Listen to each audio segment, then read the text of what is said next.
Thank you. Good evening, councillors, officers, members of the public in attendance and our viewers live streaming tonight's council meeting. It is my pleasure to welcome you to tonight's council meeting. I declare this meeting open at 6:02. My name is Councillor Julie Williams and I'm the Mayor of the City of Darebin and the chairperson for tonight's council meeting. This meeting is being live streamed via council website so the public will be able to view the meeting online. A recording of the meeting will also be made available on the council website as soon as practical after the meeting. I would like to start by acknowledging the Wurundjeri people, the traditional owners of this land, and pay my respect to elders past and present, and recognise their continuing connection to the land, water and culture.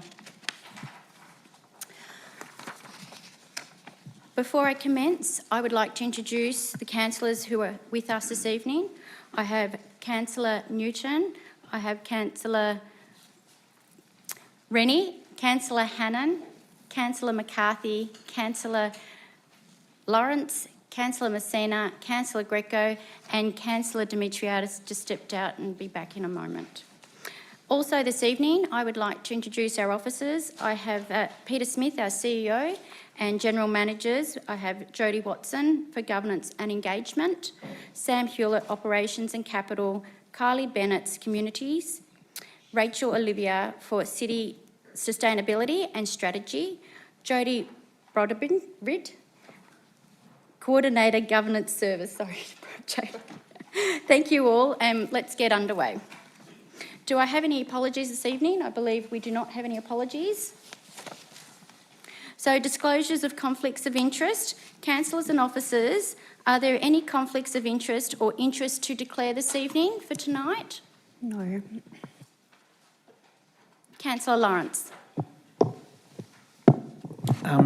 Yes, Mayor Williams, I've got a conflict of interest, a material and possibly a general conflict of interest in relation to items 9.8 and 11.2 in relation to family residential amenity and my own residential amenity. Are there any other councillors or officers would like to declare? I too would like to declare a conflict in reference to 9.8 as I live nearby for that item that will be coming up, which is a discontinuance of property amenity, or property matter, I should say. Confirmation. Mayor, I may need to declare just an interest, not a conflict. It's just in relation to the Inner North Community Foundation. About 14 years ago, I donated half of my councillor allowance to this foundation, and I just want to declare that as an interest and my connection to the foundation. Can I have Councillor Messina? Yes. Yes, thank you. Through you, Mayor. I'd like to have some advice in relation to the Inner North, the same item that Councillor Greco has raised, only just since I was a prior director of that organisation. Not a conflict, but a special interest, I guess. Can I ask the officers in reference to that question? As Councillor Messina asked, it was a question. Through you, Mayor, I believe it's a general interest, not a conflict, but it's up for Councillor Messina to determine that. Excellent. General interest. Thank you.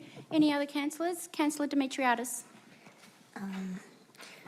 Sorry, thank you, Mayor. Just in regards to 9.11, in regards to the management and operations of the Northcote Aquatic Center, the contract award is going to a previous employer that I worked with. Oh no, one of the tenderers was a previous employer that I worked for, but I don't believe it's a conflict of interest.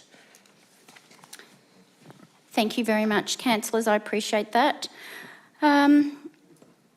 Moving along, I just ensure that you do fill out the paperwork in regards to your interest and conflicts of interest. Confirmation of minutes of the previous meetings. Councillors, could I please have a motion for the adoption of the meetings, for the minutes for the ordinary council meeting held on the 19th of December 2022 and the two special council meetings that were held on the 25th of January 2023. Do I have a mover? Councillor McCarthy would be the mover, and then I had Councillor Rennie as a seconder. I'd like to put that motion to vote. All those in favour? Carried unanimously. Thank you.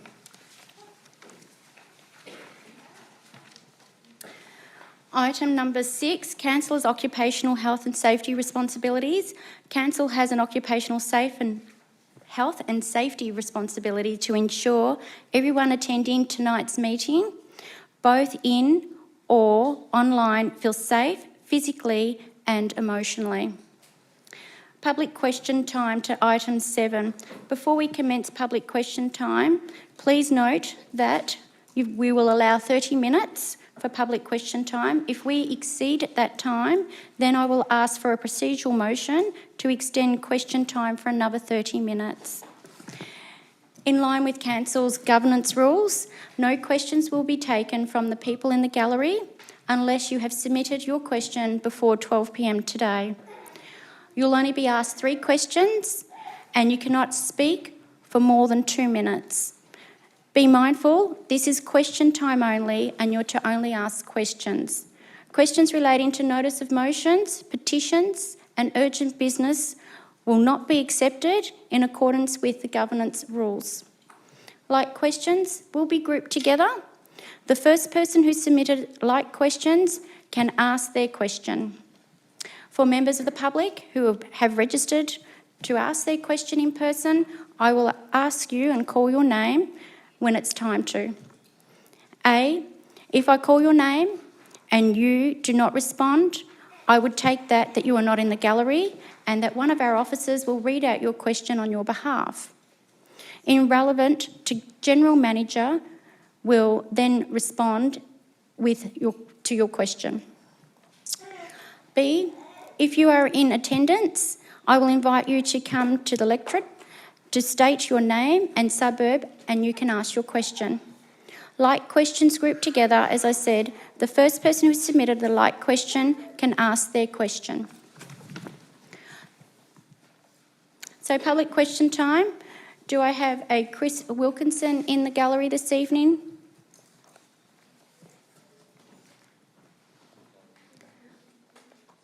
Chris is... Okay, Chris is not attending. I'll hand that over to our officer, Jody, who can actually ask the question. Thank you, Jody. Thank you, Mayor. Through you. Chris's question relates to hoon driving in Radford Road, and he would like to know what and when action will be taken to deter this illegal behaviour. The police can only do something if the offenders are caught in the act. Council needs to put in speed limiting devices before another death occurs. Also, Council needs to enforce parking to remove all of the dump cars.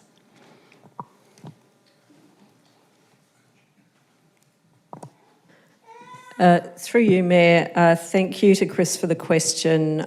Certainly it's true that both Victoria Police and Council have roles around this. Victoria Police enforce speeding and hooning issues, and Council essentially maintains and renews the road network. So we have raised this matter with police and will assist if it's appropriate, but we don't have the power to enforce driver behaviour.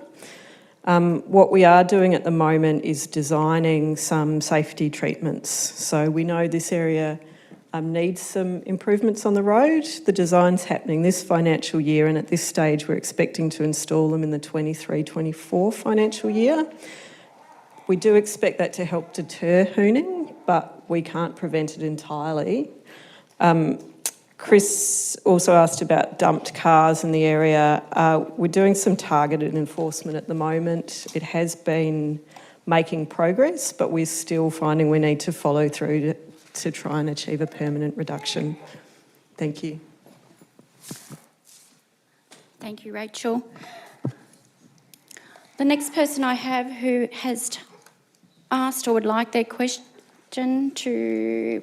I have Jack Wang. Oh, sorry, I've jumped one. I have Andy Allen, apologies, apparently who's not attending this evening, but I just need to check if Andy Allen is actually in the gallery. No? Okay, I'll ask our officers to ask the question. Thank you. Thank you, Mayor. Andy's question is, when exactly are the 2023 dates for citizenship ceremonies for Darebin? If not known, what date can the council guarantee the dates will be known by the public? Thank you for the question, Andy. This is an amazingly diverse community and Council's excited to again be holding citizenship ceremonies. We're currently engaging with traditional owners and the Darebin Aboriginal Advisory Committee regarding our approach to recommencing citizenship ceremonies. Whilst the full schedule for dates for the next 12 months is not yet planned, we are planning for the first ceremonies to be held in mid-April. Those dates will be confirmed in the coming days and published on our website as soon as they become available. We're also mindful that we have a number of community members waiting on their citizenship, and so we will be mindful to schedule sufficient ceremonies to get through those people that are currently on the waiting list. Thank you, Andy. Thank you. The next person I have is Jack Wang. Is Jack Wang in our gallery? I believe he is attending this evening.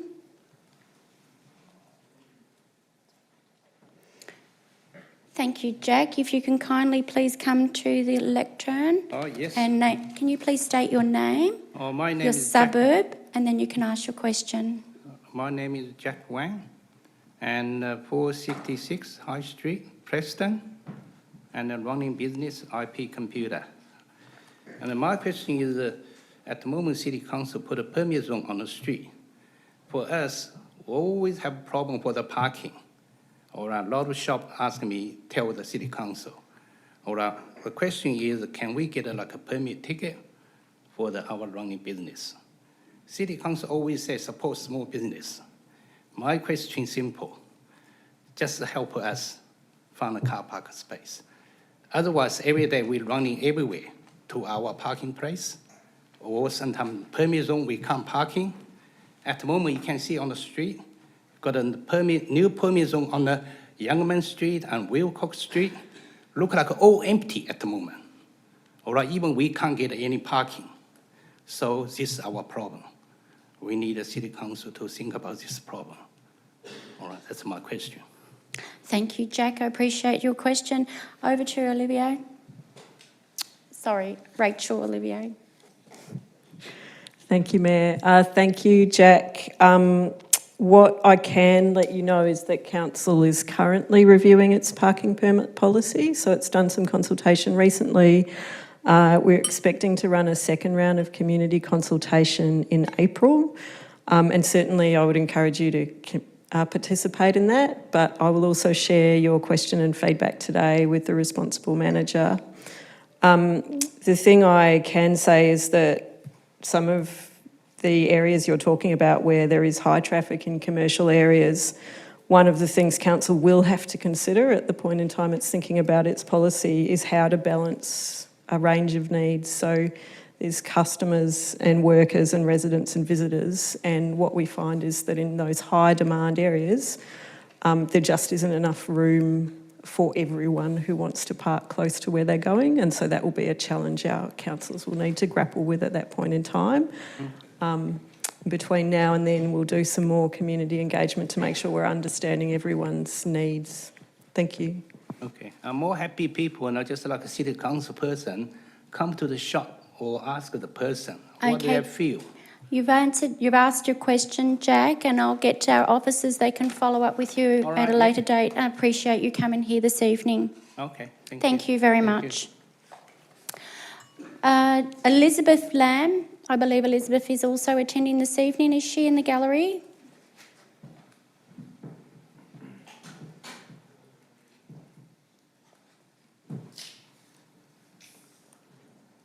Is that a yes?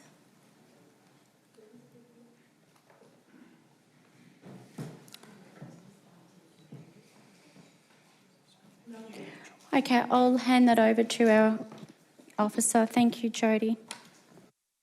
Thank you, Mayor. Elizabeth has 3 questions, all relating to the same issue. In relation to the devices that have been laid across the road on Gower Street over the past couple of weeks, what data are these devices recording and collecting? 2, for what purpose is this data being collected and how is it going to be used? And 3, are there any changes to traffic management and the use of this road being planned or considered? Thank you. Over to you, Rachel. Thank you, Mayor. So thanks also, Elizabeth, for the question. The counters, they're in 3 locations currently along Gower Street. They collected traffic speed and volume information, so how many cars and how fast, and they're in place for 7 days. We'll use that data to identify any urgent road safety issues and to help us with planning for road safety improvements across the city. This is part of the work we're doing in a third of the city at the moment to forward plan road network improvements. And Gower Street in particular is part of a strategic cycling corridor, so it's one of those areas where you see a lot of cyclists and a lot of cars using the same road. We don't have any particular plans in that area yet. That work's underway, and we'll bring sort of proposals and options to councillors and community a bit later in the year. Thank you, Rachel. Our next question this evening is from Wendy Lindell, who's not attending. So I'll get Jodie to ask her question on her behalf. Thank you, Mayor. Wendy has 3 questions. In relation to the recent and ongoing installation and upgrade of 5G antennas operating at 26,000 megahertz across Darebin, can Council provide us with the reasons why these antennas have been switched on to 26,000 megahertz in 5G towers located at 83 to 85 McFadden Avenue Reservoir on the HV Tower, 287 Marnies Road Reservoir, and 229 Broadhurst Avenue Reservoir? Question 2, is Council aware of the many scientific research studies on the environmental and biological harm caused by 5G towers and the release of a white paper by insurance authority Swiss Re classifying 5G as a high emerging risk, cautioning that potential claims for health impairments may come with a long latency? And 3, do you have insurance indemnity documents for the installation of these antennas or towers by those that have installed them, given that Council and councillors could be held liable for any damages arising from these emissions? Thank you. Another one for you, Rachel. Thank you, Mayor. So in regards to the reasons for the upgrades, Council doesn't have information about the reasons for recent changes at those sites. None of those 3 properties are owned by Council, and nor is a planning permit required from Council for low impact telecommunications facilities where particular criteria are met. In regards to the second question about the scientific research paper quoted, we haven't reviewed the specific study. We are aware that the federal government, through its Australian Radiation Protection and Nuclear Safety Agency, has reviewed safety in relation to 5G technology, and they've advised that there are no established health effects from the radio waves that the 5G network uses. And finally, in regards to insurance indemnity documents, Council doesn't hold insurance records for the sites referred to, and that's essentially we're not the landowner. Thank you, Mayor. Thank you, Rachel. The next question I have is from Angela Denton.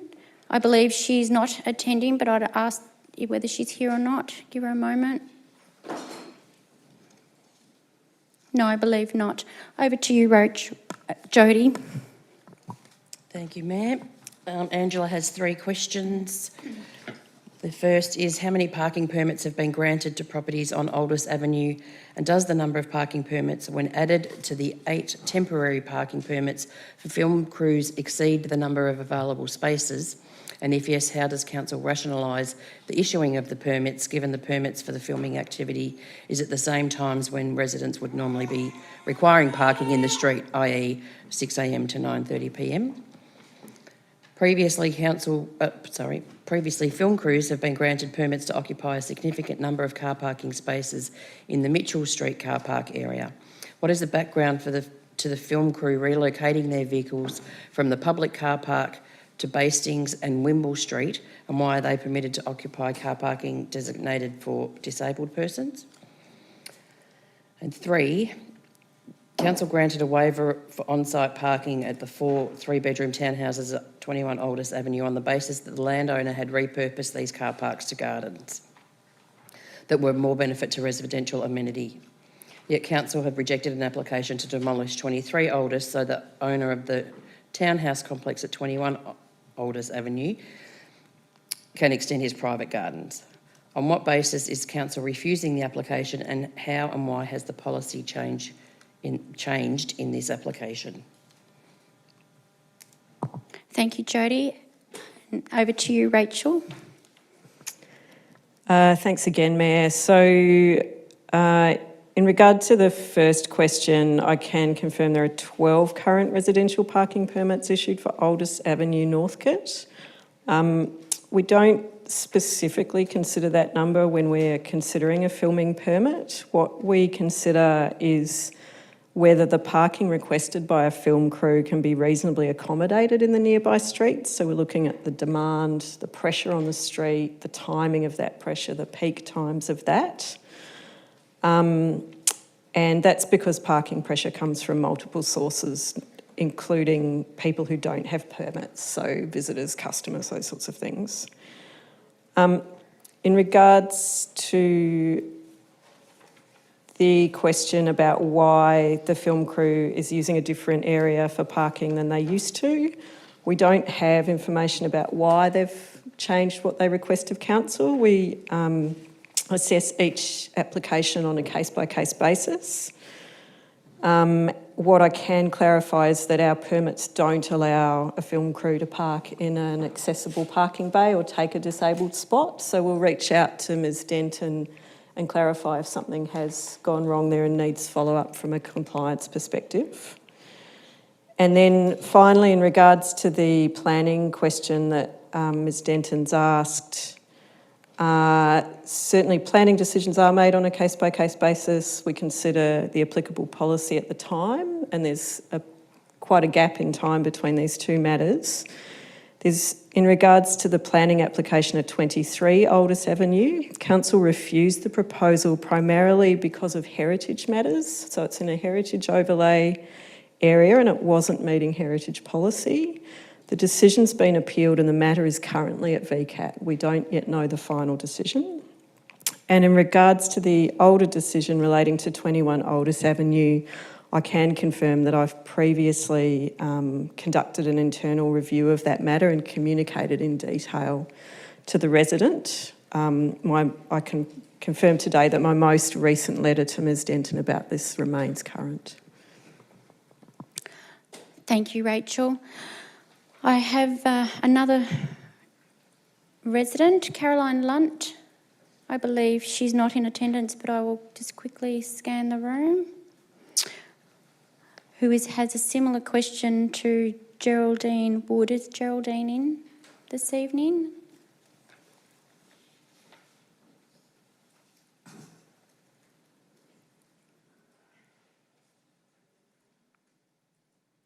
Both residents were referring to questions on the referendum. Okay, both residents in here. That's another one. Oh, yeah. And I have another one, Kathy Dillon. Is she in this evening? That's also referring to the referendum. Okay, Jodie, over to you for those three. Kathy, does Kathy want to come up and actually ask her question? If not, then one of our officers will ask the question on her behalf.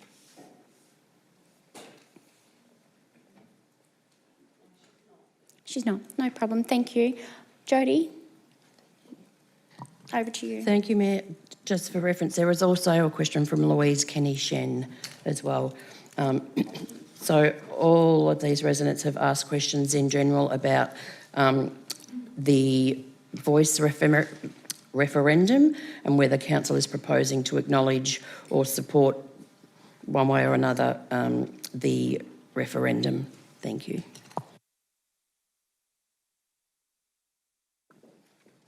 Over to you, Kylie. Thank you.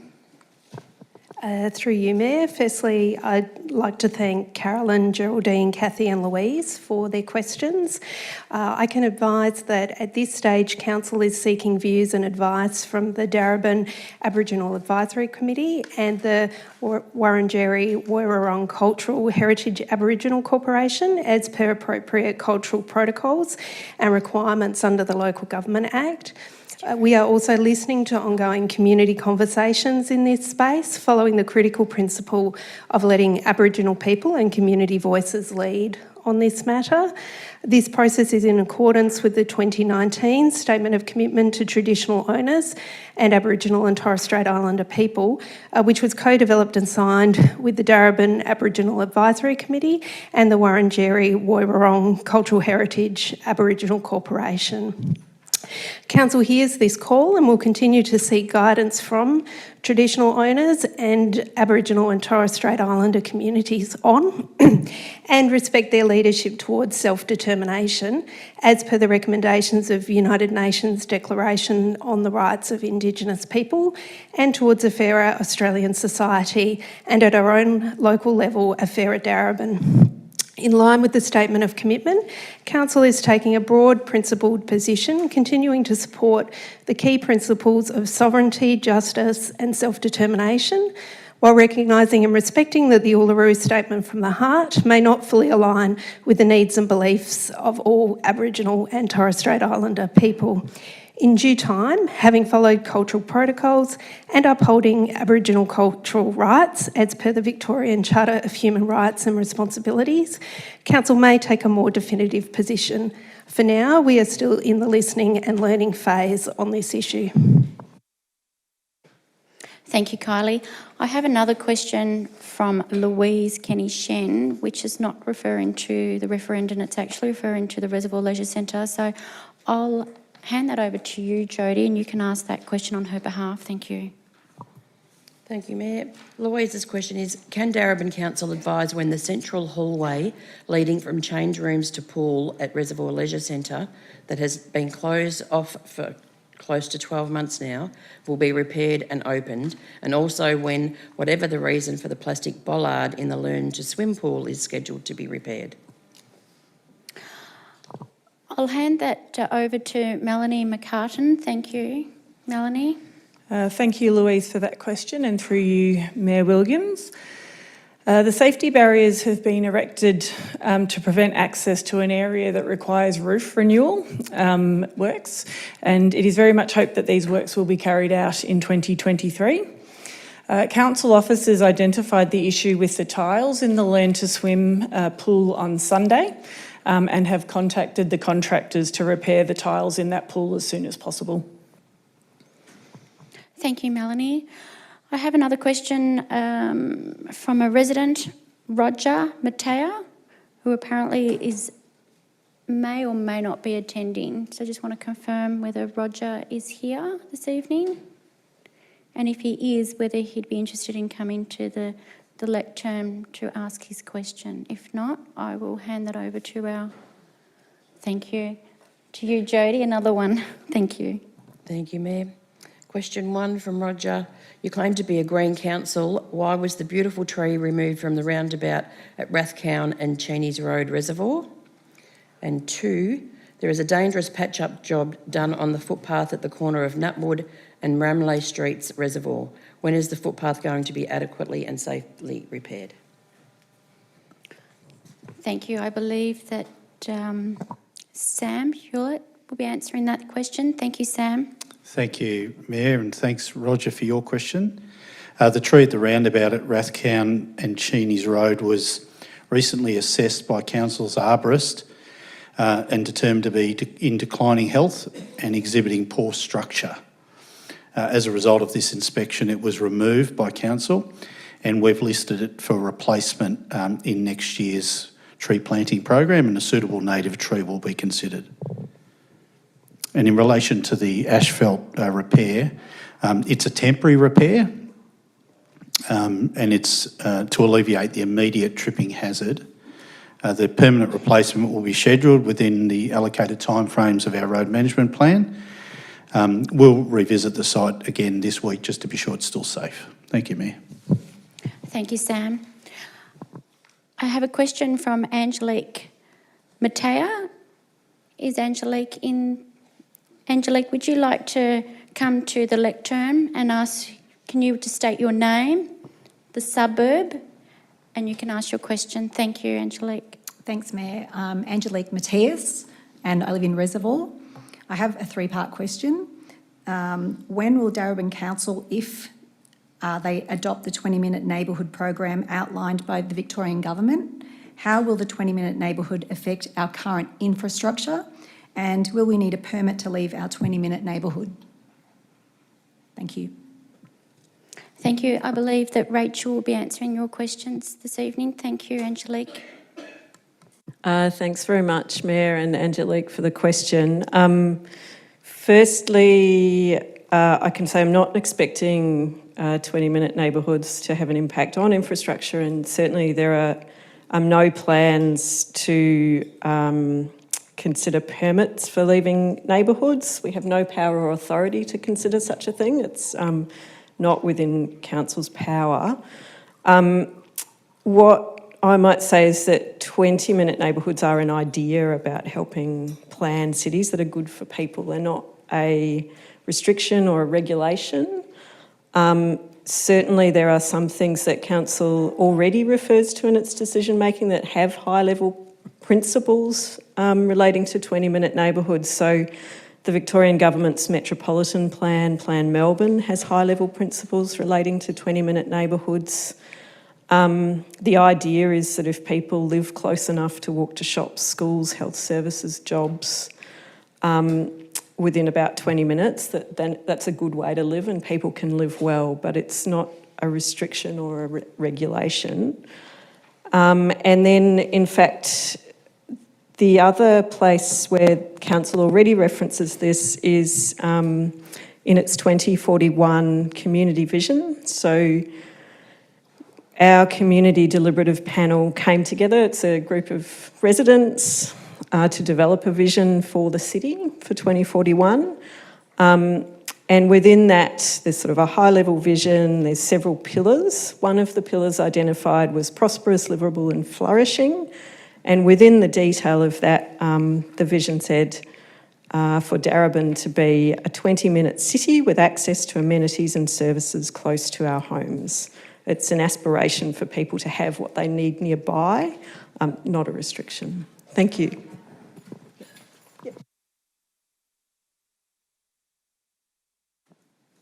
Thank you, Rachel. I have Miranda Sharp. I believe she's not attending this evening, so I will hand that over to Jodie to ask her question on her behalf. Thank you, Jodie. Thank you, Mayor. Miranda has two questions. The first is a number of licence holders at MIC wrote to Council in January requesting an extension to our current licences for 2023 and proposing Council undertakes a more thorough consideration of the site with a view to offering longer tenure than the 3 to 5 years in the rushed expression of interest process. Has this been considered and when will we receive an answer? And her second question, 250 signatures of support were submitted with our EOI and they want to know what are the options and will Council commit to a transparent and inclusive process with the community regarding the future of the site? Thank you. I believe Jodie Watson will be answering those questions. Thank you, Jodie. Thank you for your questions, Miranda, and for your time earlier today on the phone. I'm sorry you weren't able to make it tonight.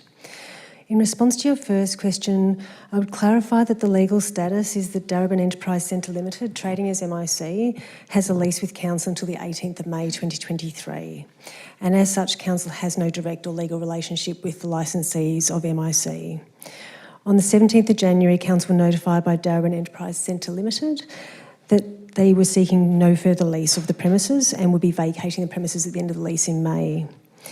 Council advised that all licensees had been provided with 90 days notice in accordance with the terms of their licences, ending their terms in mid-April prior to the lease end.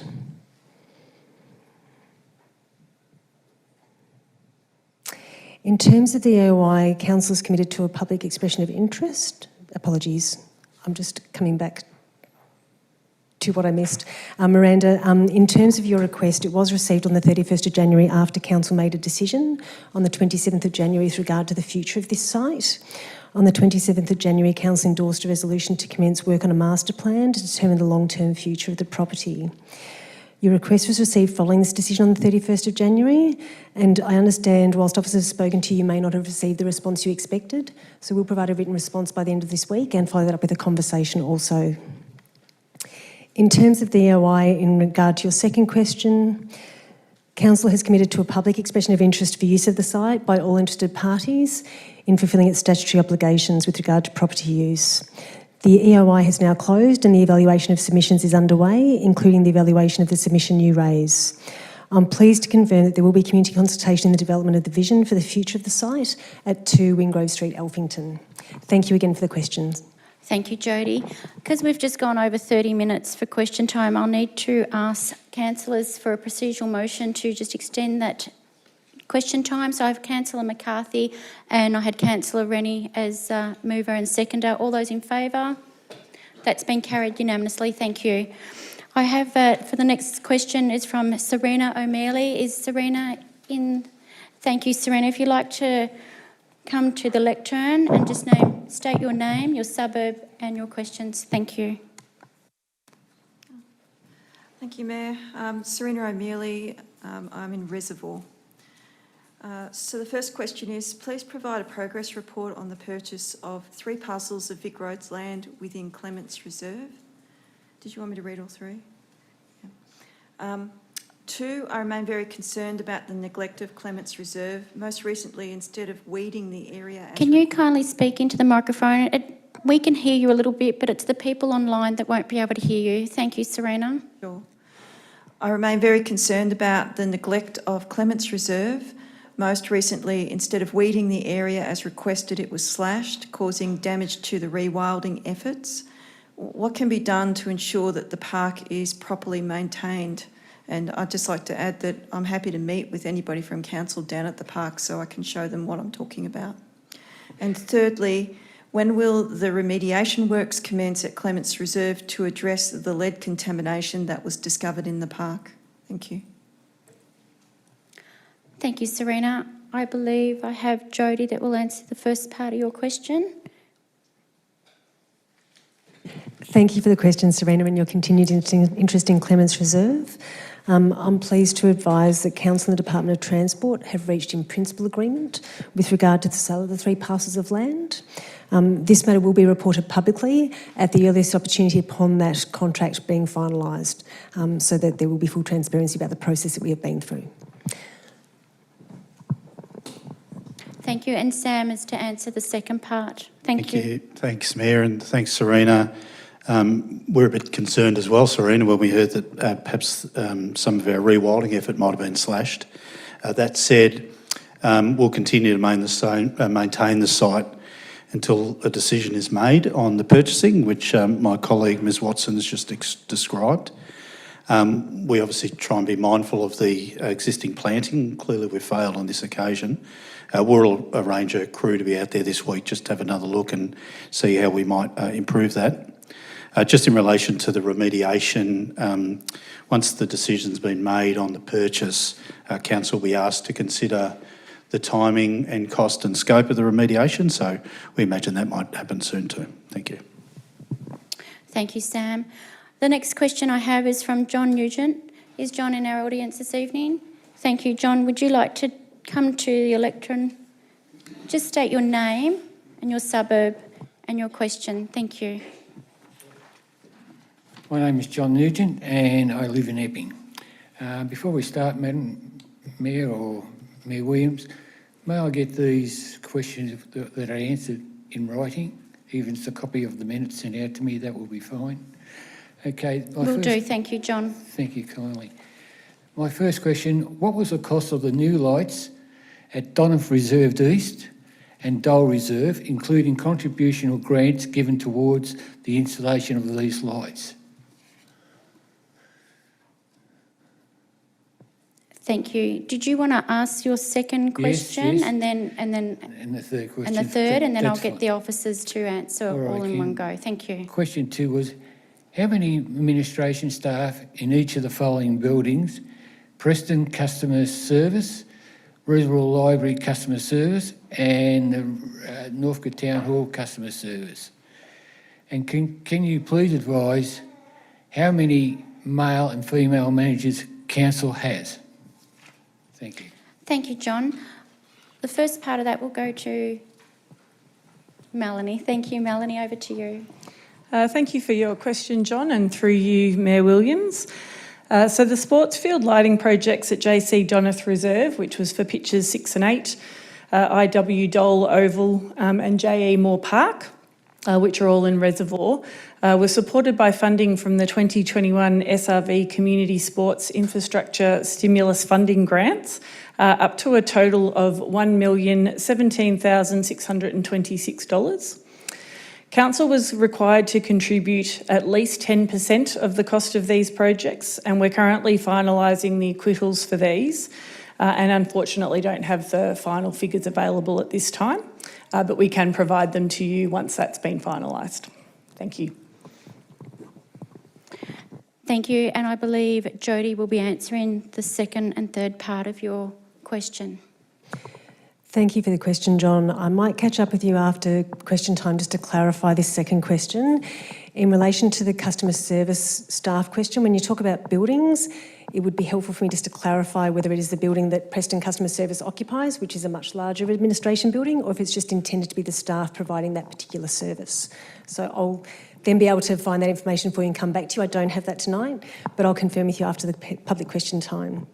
In relation to your third question around staff members, what I would say is that Council is a very inclusive employer and really supports gender equity and diversity of our workforce.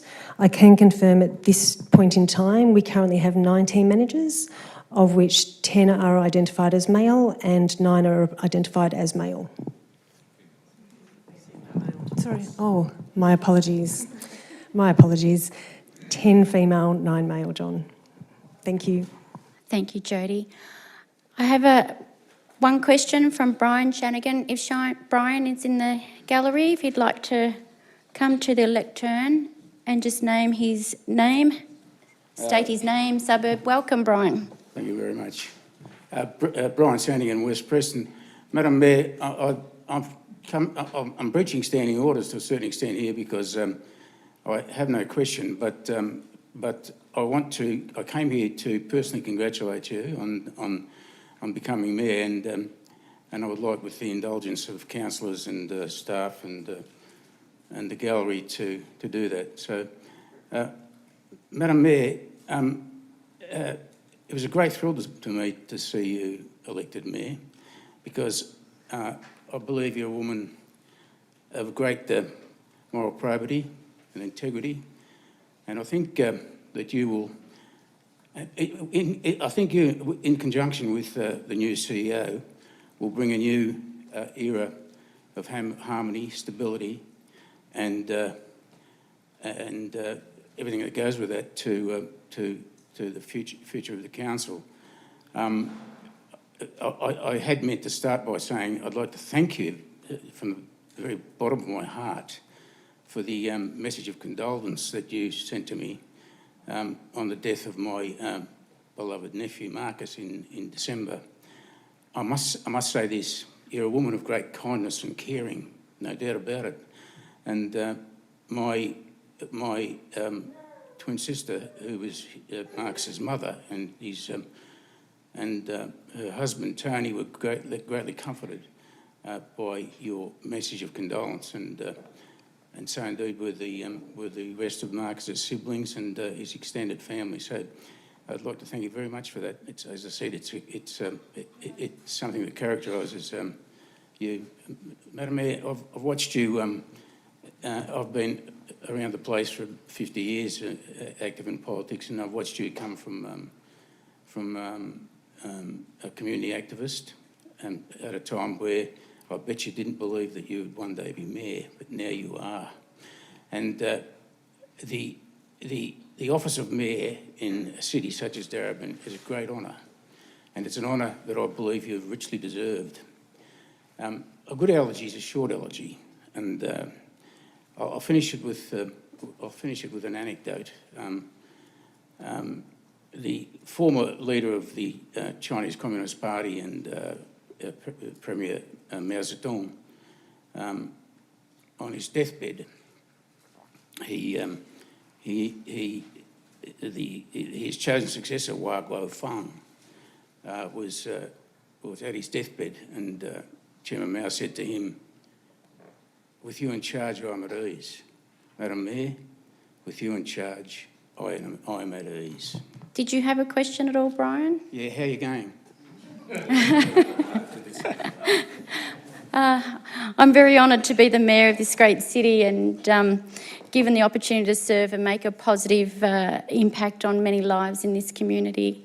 I'm very proud to lead a dedicated councillors and staff who serve this community and ensuring that that the safety and well-being of our community is the most importance. And as the mayor, I'm very privileged to be working with quite a diverse group of people in our municipality, whether it's organisations or whether it's leaders, community leaders, or educators, businesses. It's really important that we do work with those people because it allows the city to be a better place. Also, I find it very rewarding in all aspects of my job and seeing the results, particularly collectively together, that I find that when you see something that's being built, whether it's a new playground or it's a new initiative program that's helping our most vulnerable and our residents in the area, I feel it's a huge, great sense of accomplishment, especially you can look back on it. And I hope that one day when I'm no longer a councillor that I can go, I took part in that particular project and look where it came to that fruition. I think it's really important. And of course, the mayor does have its challenges. There's no doubt about it. Any person who's been a mayor, it has its challenges. And sometimes we have to make some really tough decisions. And not everybody's going to agree with them. But even in those moments, I'm truly grateful for the opportunity to help steer this community in a really better light and in the right direction. And I just wanted to say I'm truly privileged to be the mayor, and I feel grateful every day for that opportunity.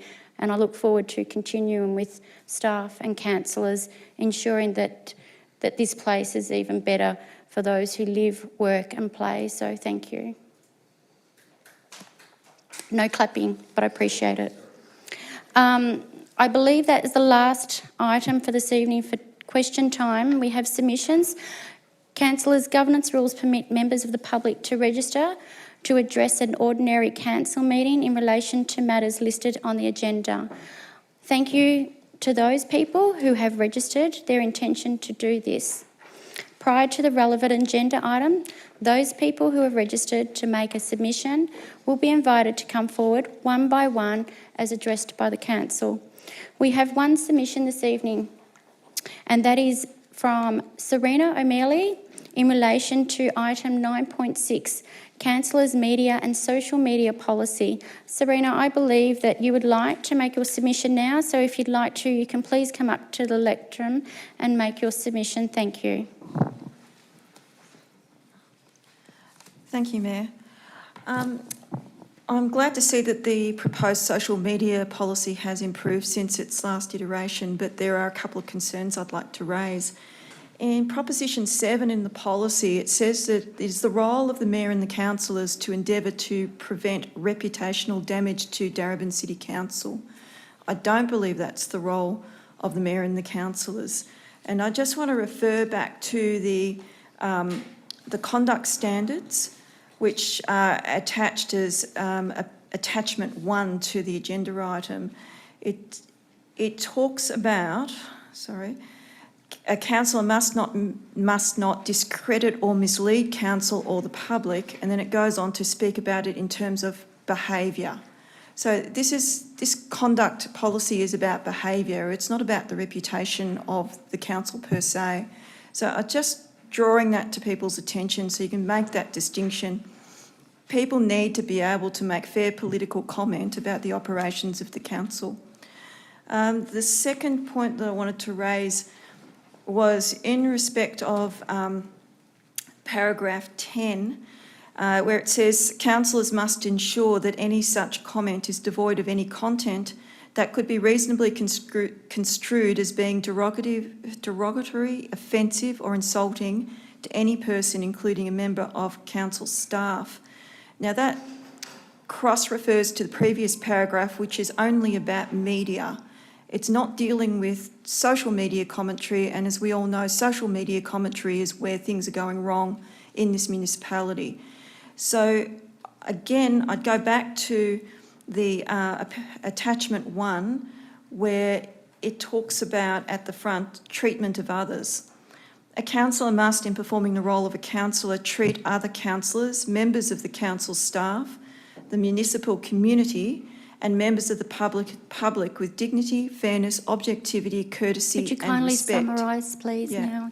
You've gone over time. Just to be really quick on it, the policy should be also inclusive, more explicitly inclusive of social media, and it also should be more explicitly inclusive of members of the public, because it's members of the public who are also being attacked on social media. Appreciate your time. Thank you, Serena.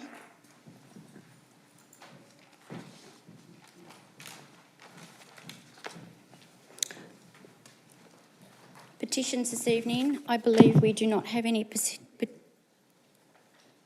petitions this evening, so I'll move on to the next item.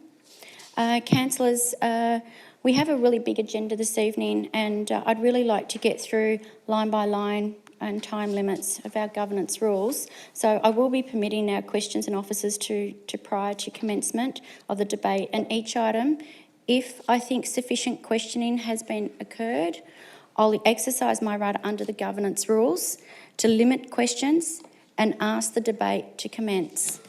So this evening I'm going to ask councillors, I believe there's a number of people who are here this evening, so councillors, given the level of interest in relation to the Northcote Golf Course, could I call please for a procedural motion to change the order of business so that item 11.2, notice of motion of the Northcote Golf Course as the first item of business, followed by the remaining notices of motion 11.1 and 11.3, 11.4. I have Councillor Messina as the mover and Councillor Greco as a seconder. All those in favour for that change? Carried unanimously. Thank you very much. Councillor Messina, I believe this, Councillor Demetriadis, I believe this is your notice of motion. And I believe, Tim, you have to declare. Yes, Mayor Williams, through you, I'd like to declare a conflict of interest, material conflict and general conflict of interest in relation to 11.2 in regards to the residential amenity of a family member in close proximity to this area. Thank you, Councillor Lawrence. We'll just wait for Councillor Lawrence to leave the chamber.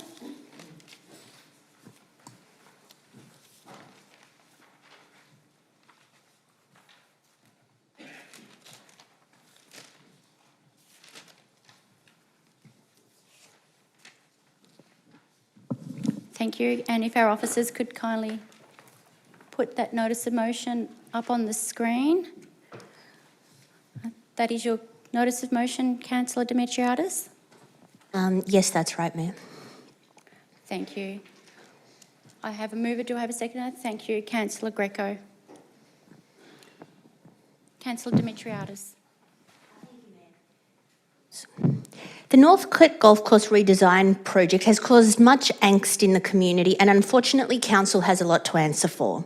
When we allow major projects such as this to be designed by people who are not experts, council ends up in hot water and solutions do not meet the needs of any group. Let me explain. In April 2022, the state government offered council $200,000 to engage a professional golf architect to develop a master plan for the redesign of the Northcote Golf Course with shared use facilities. But to date, council has still not accepted this money. Instead, the Parks and Open Space team were engaged to recreate the Northcote Public Golf Course into a viable 9-hole course with shared use facilities, a task that has never been done before and, in my opinion, requires professional input.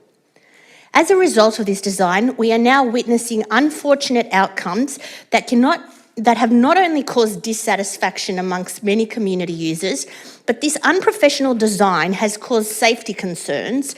It's resulted in an invasion of privacy for many residents living around the golf course who say they were not even appropriately consulted about the project. And the design has caused environmental damage, particularly to the biodiversity of the area, with dogs running free and endangering wildlife, and many plants, trees and grasses being damaged by littering, loitering, and other illegal activities now occurring at the site. In my opinion, there is a fundamental design error with the current state of the Northcote Golf Course, as well as the shared use facilities, because we did not engage a professional to do the work. In the March 2022 council meeting, we were advised that the works delivered would be, and I quote from the report, a win-win. However, I believe this is far from the truth. Furthermore, this has cost council about $1 million in ratepayers' money for the current poor outcome.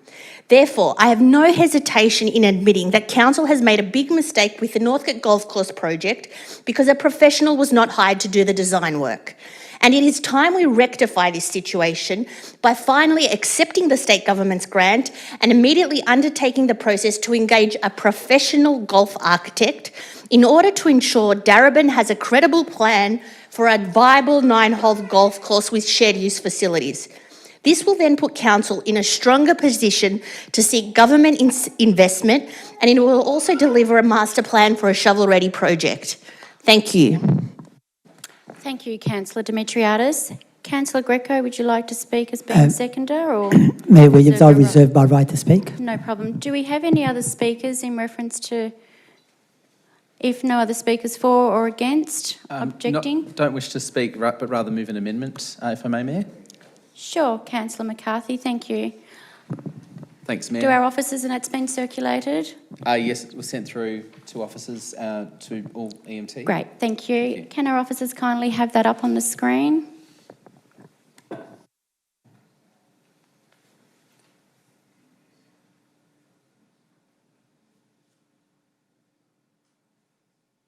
Councillor McCarthy, can you kindly confirm that that is your actual amendment?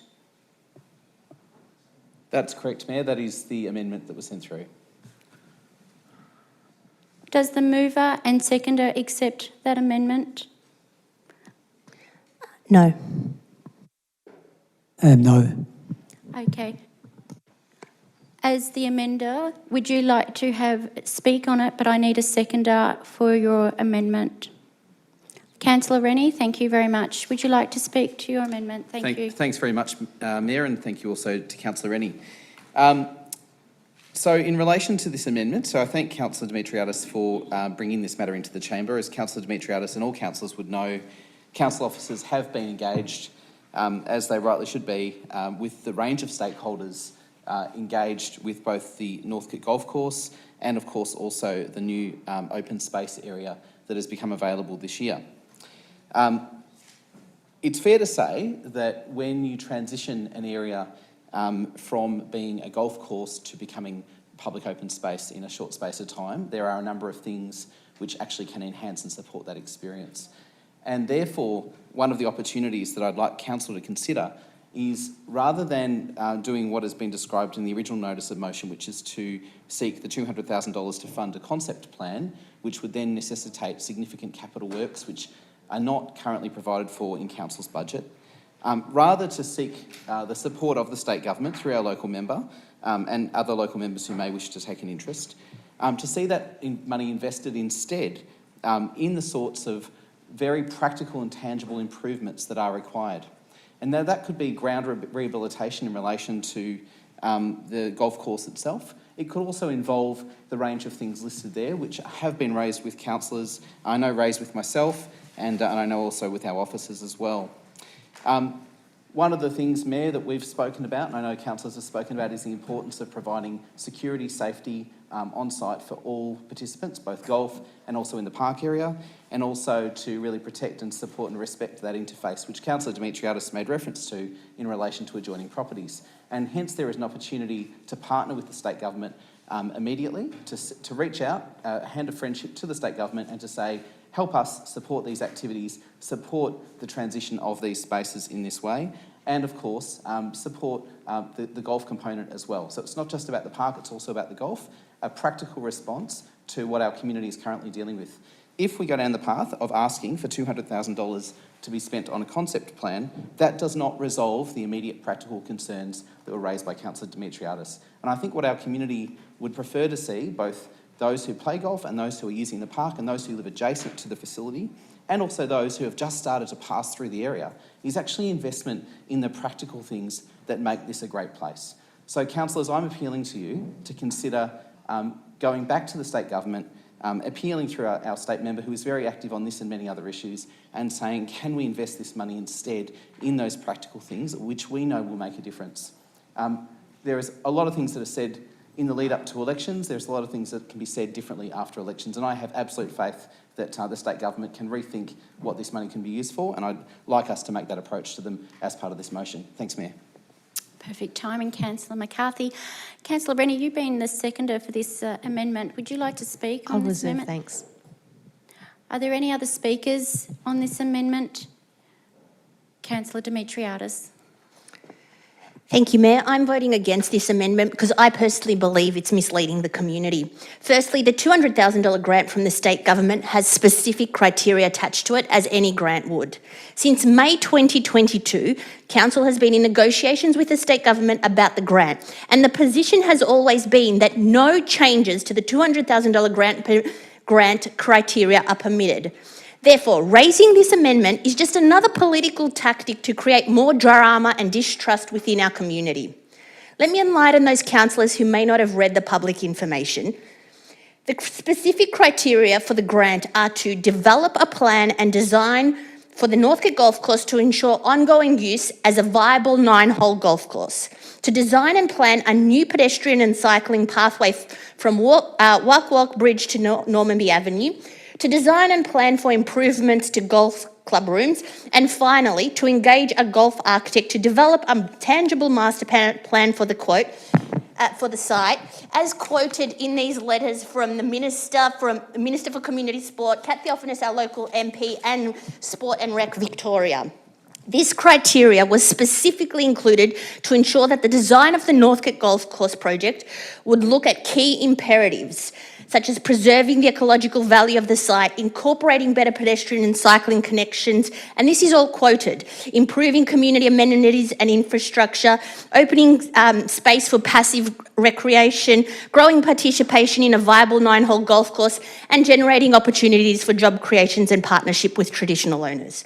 However, the current state of the Northcote Golf Course and shared use facilities have not achieved all of these imperatives. Therefore, instead of wasting more resources, time and ratepayers' money on trying to implement political amendments that have no basis other than creating further distrust within our community, I think it's about time Council gets on with important jobs, such as saving Darebin from financial turmoil. Just time's up. Are there any other councillors that would like to speak in reference to the amendment? Councillor Rennie, thank you. Thank you. I think this is a very sensible amendment because it broadens the scope of what we could and should be doing with the state government grant, and it's quite a normal process with any grant from government to enter into a process of negotiation. A promise was made without a lot of detail about what the money could be spent on, and whilst there is a letter, and Councillor Demetriadis has identified some of the things in that letter, we know that $200,000 won't pay for everything. Spending $200,000 on designs for something that we cannot afford to build or construct strikes me as ingenuous and is misleading the community and raising false expectations. We do know that there are some amenity impacts that have occurred, but we also know that there are many very happy residents who are using the space as we intended, enjoying the walking paths, enjoying the access that it gives from the bridge up to Mayor Park, and we want to make sure that we invest in ways that will continue to enhance the enjoyment of everybody in that space. I think that's possible, and I think that this amendment actually opens the door for us to look first and foremost at amenity improvements, and every single person who uses that area will benefit from the amenity improvements that would flow from this. Thank you, Councillor Rennie. So I've had Councillor McCarthy speak, Councillor Demetriadis and Councillor Rennie. Are there any further speakers in reference to the amendment that's up on our screen this evening? If that's the case, then I will put the amendment to vote. So all those in favour for the amendment? I have Councillor Newton, Councillor Rennie, Councillor Hannan and Councillor McCarthy. All those against?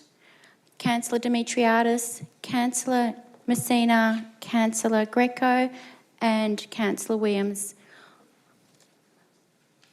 That is a draw, therefore I have to use my casting vote, and my casting vote will be against the amendment.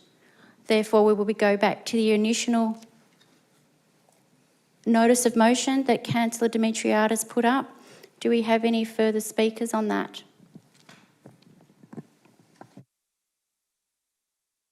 I have Councillor Messina and then Councillor Hannan. Councillor Hannan.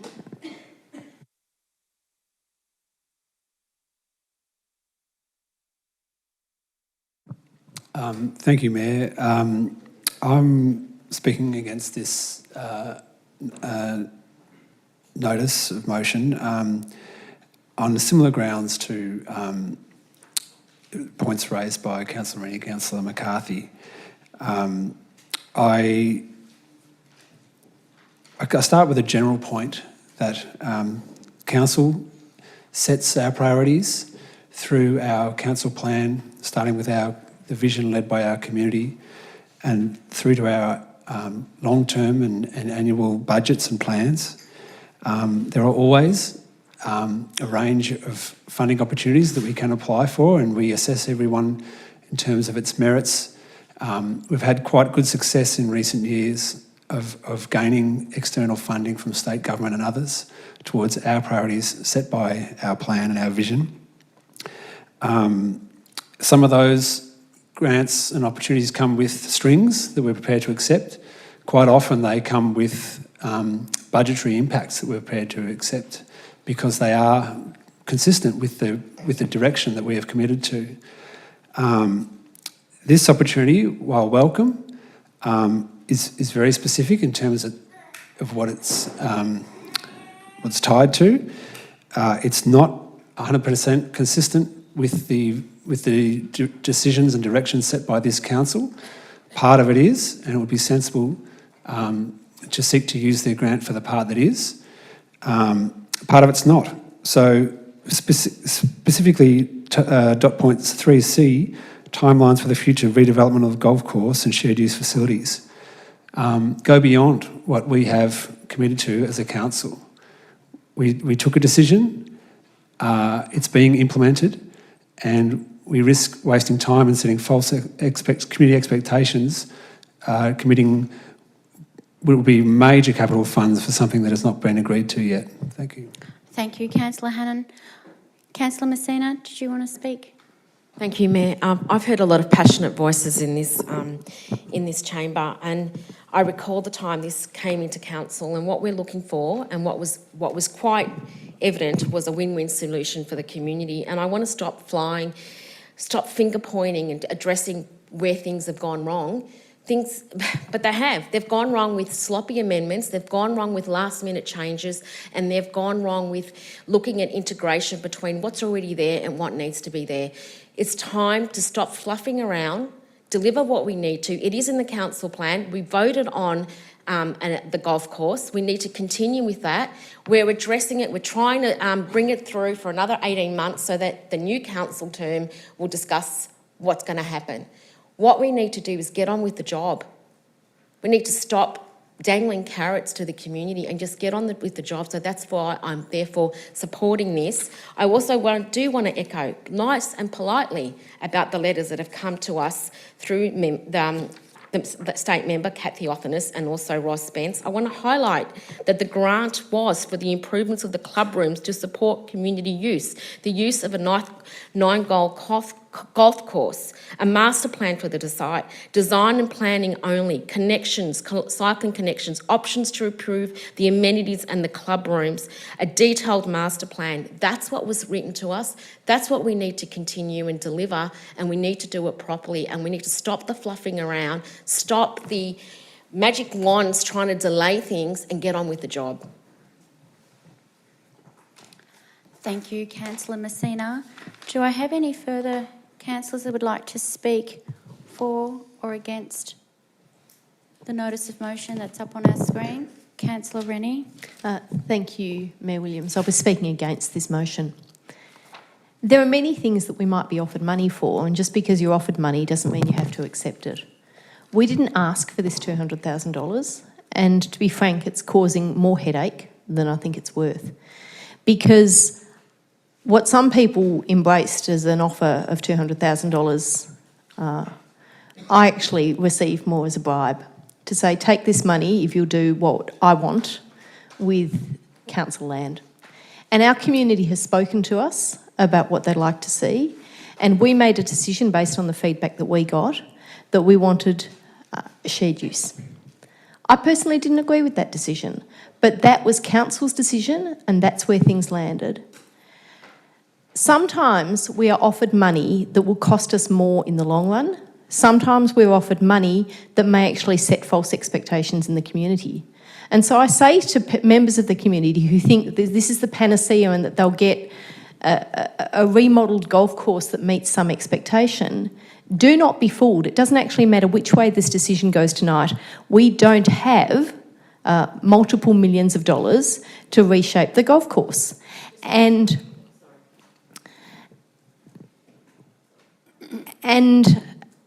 given that we're not in a position to spend many millions of dollars reshaping the golf course, why on earth would we spend $200,000 to keep people happy at the moment? I think it's disingenuous and I think it's unhelpful. And there are many much more valuable things we could do with the $200,000. Point of order. Point of order, Valid Councillor Messina. 10.1, in terms of number G, is misleading and a false statement. We are not spending the $200,000. It's a grant from the state government and we're calling for a report only.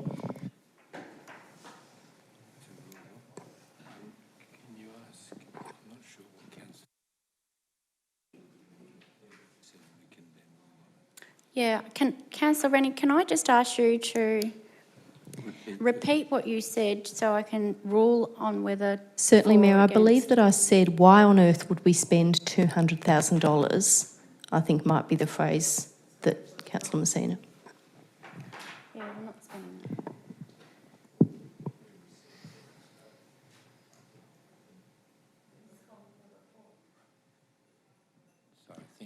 So, she needs to clarify yeah, this.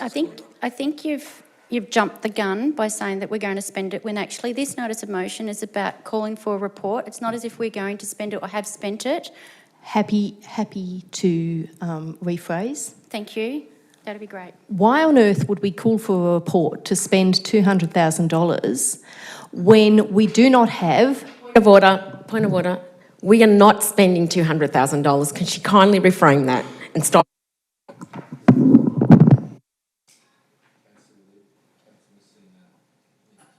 Yes, 10.1, same clause. I did say that initially. It's not been addressed, so it's the same clause. 10.1, item G is misleading and a false statement.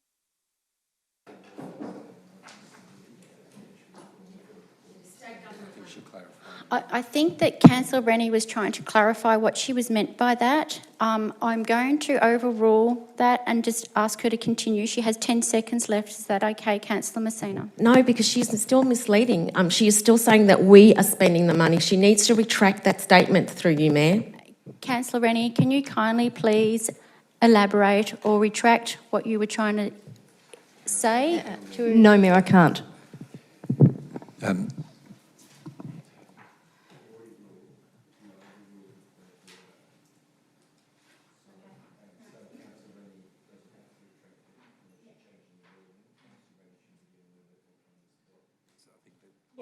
Okay. I'm going to overrule and I'm going to allow Councillor Rennie to have 15 seconds left on the clock to finish speaking. Thank you. Thank you, Mayor Williams. I think it's incredibly unhelpful to go down this path. It misleads the community, it raises expectations that can't be met. On the other hand, we have all agreed that we need a walking path. We have all agreed that we want the space to be used, and I think there are any number of amenity improvements that could be put in place and that are a more valuable investment in our community and more people will benefit Time's from up them. now. Thank you. Do we have any other further councillors? Councillor Newton.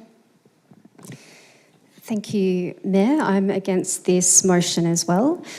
I think it's worth clarifying what the current motion says. So it says 3, calls for report at the March 2023 Ordinary Council meeting outlining A, blah, blah, blah, B, how the $200,000 grant will be spent. So that is the wording in the motion. So I think it's worth mentioning that this is asking council to take a direction from us to write a report about how the $200,000 grant will be spent. That's the wording in the motion. So I agree with my fellow councillors who are opposing this motion that this sets up false expectations. It indicates that council wants to head in this direction and that when this report comes back, that we are heading in the direction towards spending far, far more than $200,000 to achieve what this report may say. So I'm against this motion, and that's all. Thank you very much, Councillor Newton. Do I have any other councillors? I believe possibly not. Councillor Greco, you reserved your rights to speak on the item because you're the seconder. Would you like to now speak to the Yes, item? Mayor Williams, I'll speak. Mayor Williams, I'll speak in sitting down because I've got a sore foot. Apologies. So Yes, you can sit through the so that it's whole understandable. meeting. Thank you, Councillor Yeah, Greco. not a problem.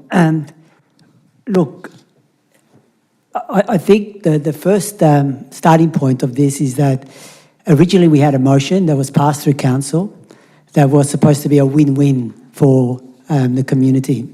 From what I see at the current state of play, it's not a win-win for all of the community. That is that the golfers feel enormously disadvantaged as a result of the work that's been undertaken and the changes that have been made to the 9-hole golf course. So in this situation that we are in now, it's the golfers that have been disadvantaged as a result of all this process. The intent, I believe, behind the motion that we originally passed of shared use was not to disadvantage the golfers, is to allow the golfers to continue to have enjoy the facility that they were having. Also, we have now an opportunity where the state government is putting forward $200,000 on the table for us to then consider how the golf course can be better improved to provide a better experience for the golfers in relation to what they are currently getting.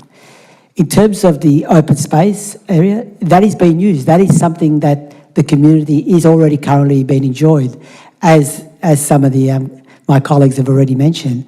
But the golfers are not experiencing the same level of enjoyment that they had previously. So we need to address that. I believe that this motion does that. It goes into that direction of trying to address this issue. And I'll just make a few final points in order really to put this issue to bed.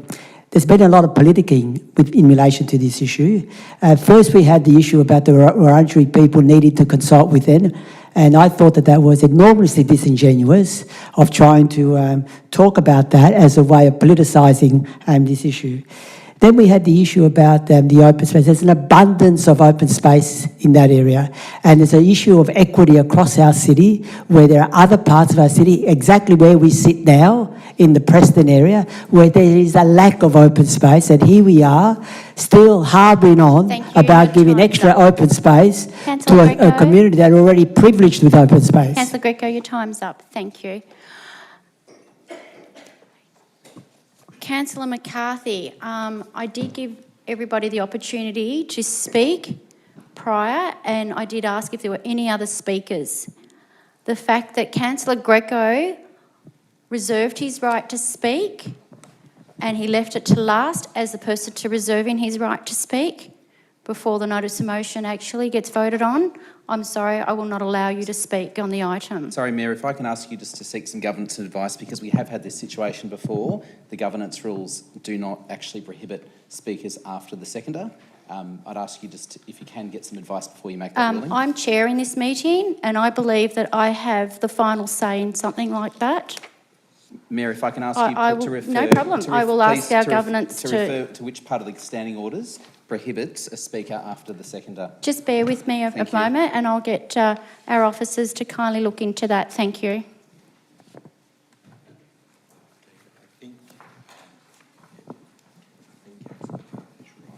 Precedent and practice, so it's not in the governance rules. Notwithstanding that, it's your meeting, and if the rules are silent, I would say that in a minute.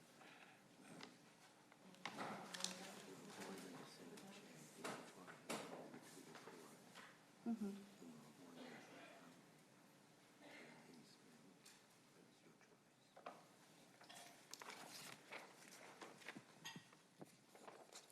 want me to give the advice here first? Fine, yep. Through you, Mayor, and I haven't had a chance to talk to our governance coordinator, so correct me if I'm wrong. I believe Councillor McCarthy's correct. There is, I'm just trying to find in the governance rules. Perhaps we can adjourn for 5 minutes, a couple of minutes, and I can just get you that advice. No, I'm happy to go here. My view is it's not in the governance rules, but I'm just getting our governance coordinator to check that for me. If it's not in the rules, then I believe it might well be precedent and practice. But it's then the Mayor's meeting and the Mayor may choose to allow you to speak or not, Councillor McCarthy. But I'll just check with my governance coordinator for 1 second, please, Mayor. Either way, considering the situation and the controversy that this item has been, I will now allow you to speak, only because you're the last person, but I will not allow it next time. So over to you, Councillor McCarthy. Thank you. Thanks, Mayor. I look forward to having that confirmed. However, I think it's been confirmed previously in writing to all councillors. Councillor, I actually rose to speak because of something that Councillor Greco raised, and that's why you can have a speaker after the seconder. And that is that Councillor Greco raised the matter of the engagement with the Wurundjeri traditional owners. I want to have it noted, and I'd like councillors to recognise the fact that at this point in time, Council is still engaged in that process. Council has not resolved that process. Council has not completed its consultation with traditional owners regarding their views in relation to this site. I think it's important to note that because we do not know what the views of the traditional owners of this land are in relation to the future use of this site. At the point in time at which we do have that confirmation, then I think we are much better informed as to what is the long-term future of this site. But until then, I don't think this council should be making any decisions in relation to significant capital investment in this site until we have done the respectful thing and listened to that voice. I know that there are councillors here who are deeply committed to supporting the voice at the federal level. What I'm asking for is, are we that committed locally to considering the voices locally? Because, in fact, that is actually the question here. Are we prepared to follow our own policy and our own process that says when it comes to land use, when it comes to consideration of change of use of land, that is actually what Darebin Council's own policy and its own commitment, which is on the wall out there. If anyone wants to adjourn and have a read. Mayor, point of order, if I may. Look, I've put up with this up to this point, but I have a point of order in relation to... and your point of order number, Councillor Greco? Yeah, thank you very much. Yeah.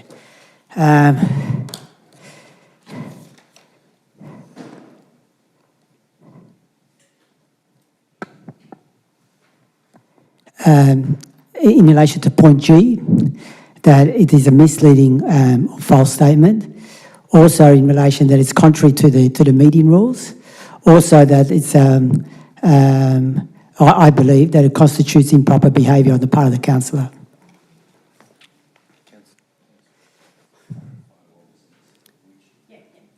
Councillor Greco, can you kindly clarify exactly which part was misleading?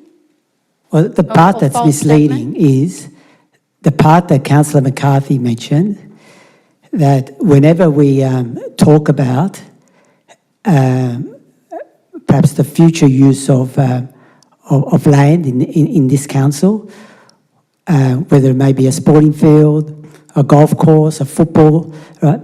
We have not done that in relation to other uses of land in relation to in all the time that I've been on this council.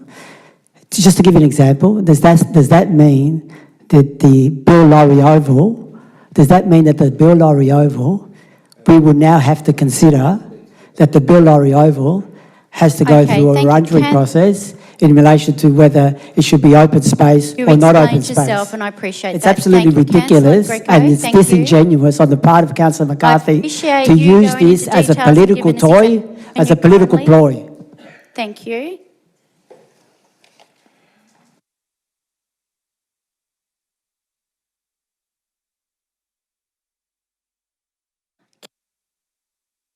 Councillor Greco, can you kindly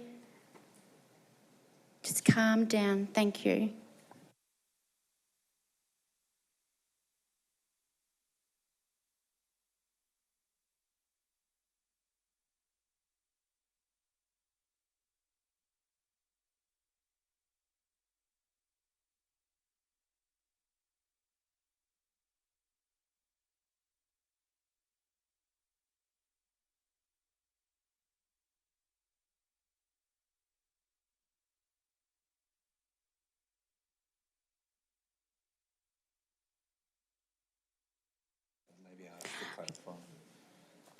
Councillor McCarthy, can you please clarify in reference to your statement regarding, I guess, speaking to the Wurundjeri and considering that we do not have a policy in place regarding that?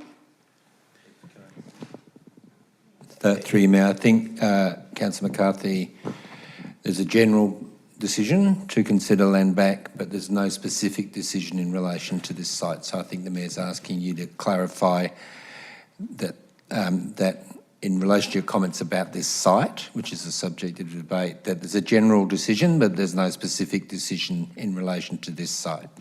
Thanks for the request for clarity. I would just simply refer the Mayor and councillors back to the most recent reports in relation to this item. I believe all of which have come into the chamber actually refer to the fact that council's liaison and consultation with traditional owners is ongoing in relation to this site, and that was the very clearly stated in each of the most recent reports that we've received in relation to this site. As far as I'm concerned, that is the clear statement of council's own intent in its commitment in relation to this site, and has very clearly stated in each of those reports that consultation is continuing I think ongoing. you've clarified. Thank you. I think it's really important that for those viewers online that understand that council is in the process of starting a policy, but we have not actually, I guess, come to fruition just yet of finalising that policy in having that open discussion with the Wurundjeri people. So whether it's this parcel of land, any other parcel of land, I believe that we're not there yet, but thank you. No, this is not up for a discussion between you and I. We can have a discussion later. I believe that there are no other further speakers. Sorry, Mayor, I've still got time on the clock. I apologise. Sorry, Councillor McCarthy, you can continue. You have 12 seconds left. Thanks, Mayor. So I'll just finish by saying that I think it's actually really important for council to follow good process, due process, do the respectful thing, and complete that consultation process before it creates expectations of significant capital investment in this site. And I'd urge councillors to reconsider their positions either tonight or also at March. Thank you, Councillor McCarthy. Your time's up. I believe everybody has now spoken on the item. You do not have a right of reply, I'm sorry, Councillor Demetriadis, because it is a notice of motion, and plus we've also had an amendment. So thank you. Everybody has spoken. I don't believe there's any other speakers. I would like to now put the item to vote. All those in favour of the item of Councillor Demetriadis' notice of motion. I have Councillor Demetriadis, I have Councillor Messina, Councillor Greco and myself, Councillor Williams. All those against, I have Councillor Newton, Councillor Rennie, Councillor Hannan and Councillor McCarthy. I believe that's a draw. In reference to the casting vote, as the Mayor, I will be casting my vote for the reasons being that this is a report only, and I would like to ensure, which has worried me quite a lot, that the changes that have occurred at the golf course regarding the biodiversity and also for the most vulnerable in our community, which is those at the Veronica Gardens, and then the other use, which is the golfers, I feel that need to have that report for that sake. So I will be using my casting vote for the notice of motion for. So thank you. So that now has been carried. That item has now been carried. So thank you. I will be adjourning this meeting now for 10 minutes. It's 7:32. I would like to come back at 7:40. So 10 minutes. No, 7:42. Apologies.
Could everybody please resume to their seats? I'm about to reopen the meeting. Thank you.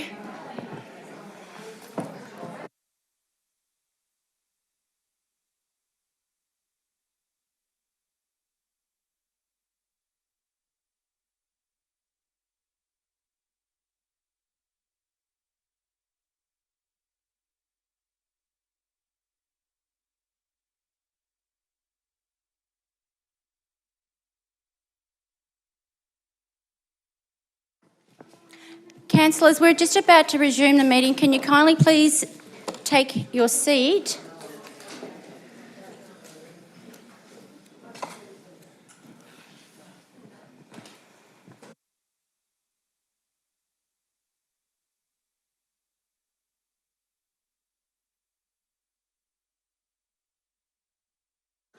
Georgie, can we kindly please commence the meeting?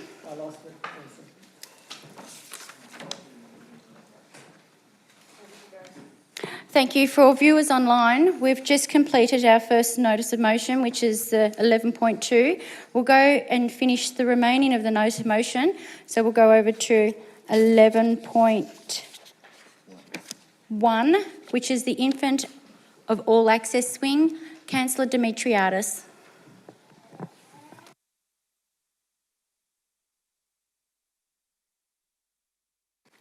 Sorry, Mayor, we need a mover and a seconder. Yep, sorry. I'm just going to say, do we have that up on the screen? Because we don't have that up on the screen yet. So before I was going to ask that question, I wanted to see it up on the screen. Thank you. Do we have a seconder for that motion? Councillor Messina, thank you. Councillor Demetriadis, is that your notice of motion? And if so, you're more than happy to speak on the item. Thank you, ma'am. We've recently heard from residents that the latest council upgrades to their local park, which they've better described as downgrades rather than upgrades, have occurred without community consultation. While this isn't the first time Council has not undertaken community consultation on important matters, what really concerns me is that over the past few years, residents have been requesting more accessible swings to fulfil the needs of the local Point of order. community. Your point of order, I'm Councillor calling a point Rennie. of order under 53(1)(e). Councillor Demetriadis' comments that the upgrades were downgrades is offensive. Sorry, Mayor, that was a comment from residents. It wasn't my comment.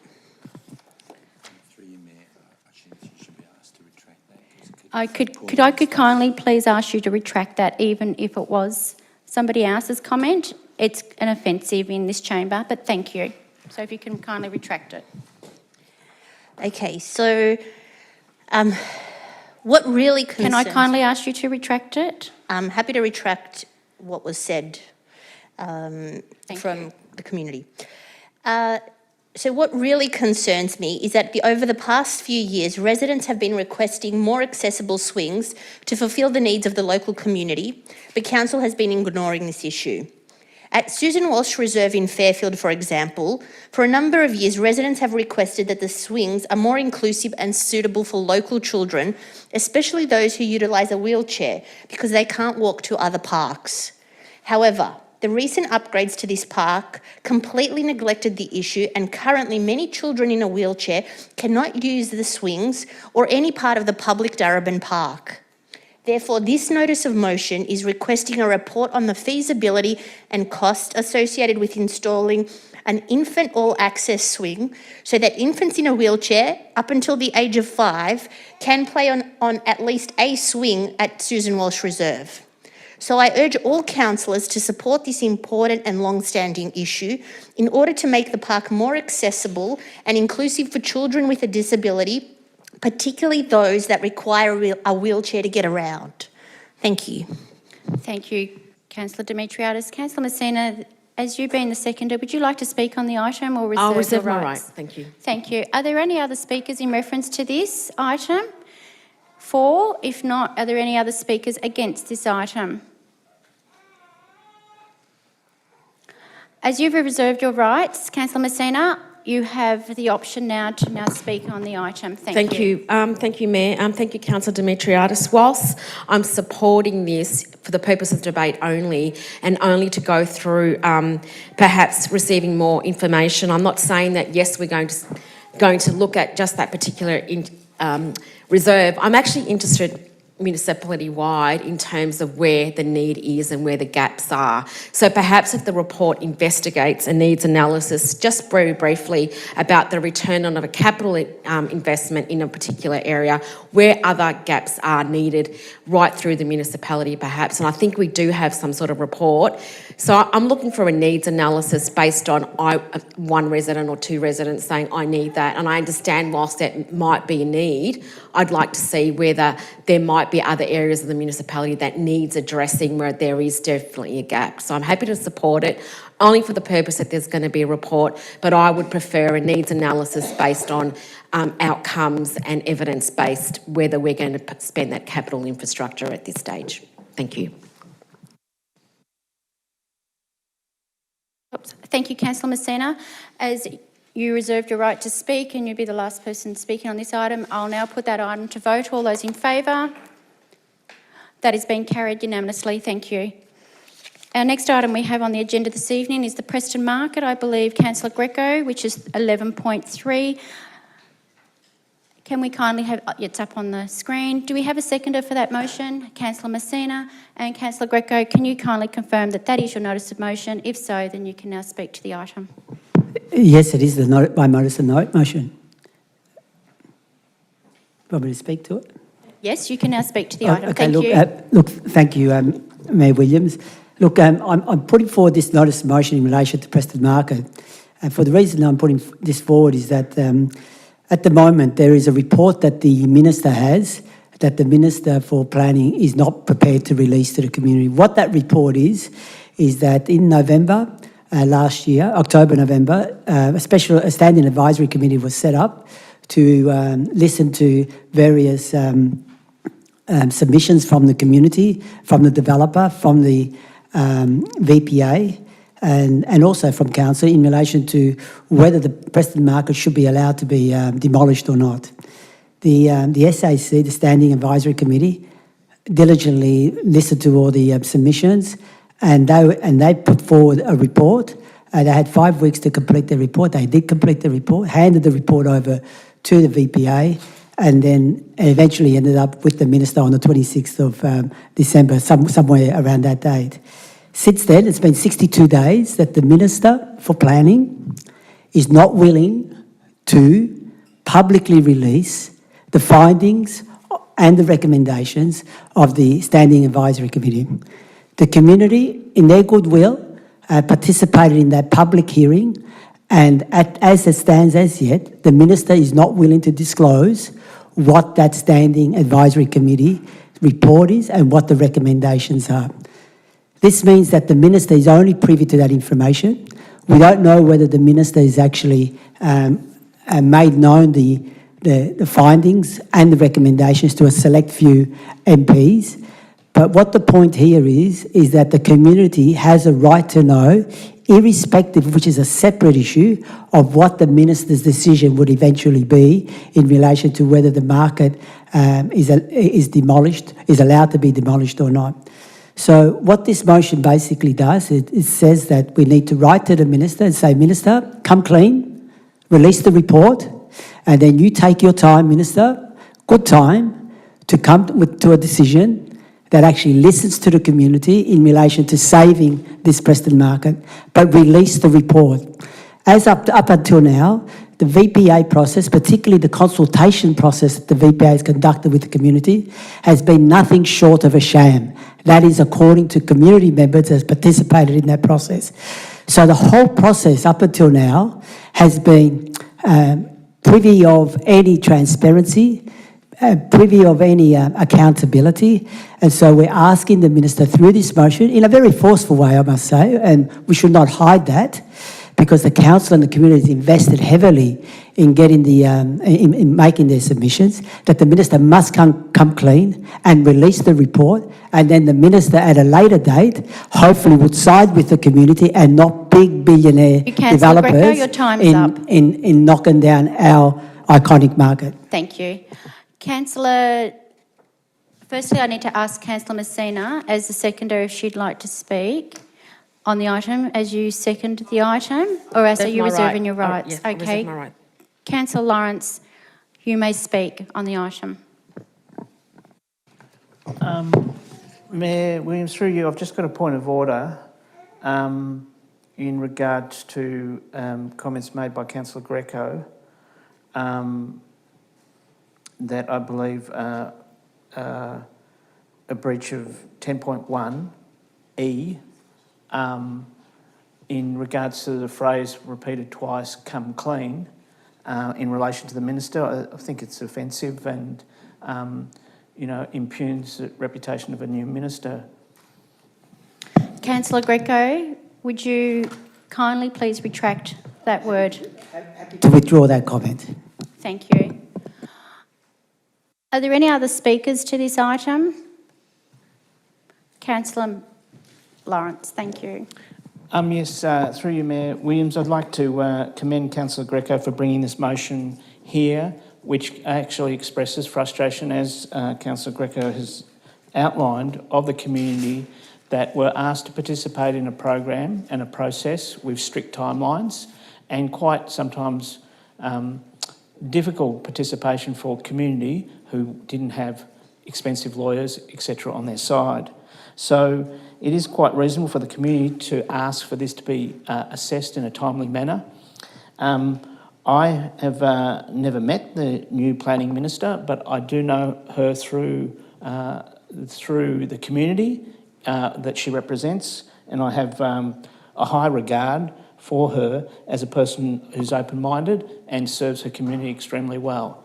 But this is a very pressing matter for the community. It's about our identity, it's about the heart of this city, and it's about the history of this city, which has a vibrant future, because everywhere around the world, people are switching to raw food, fresh food, slow food, traditional food.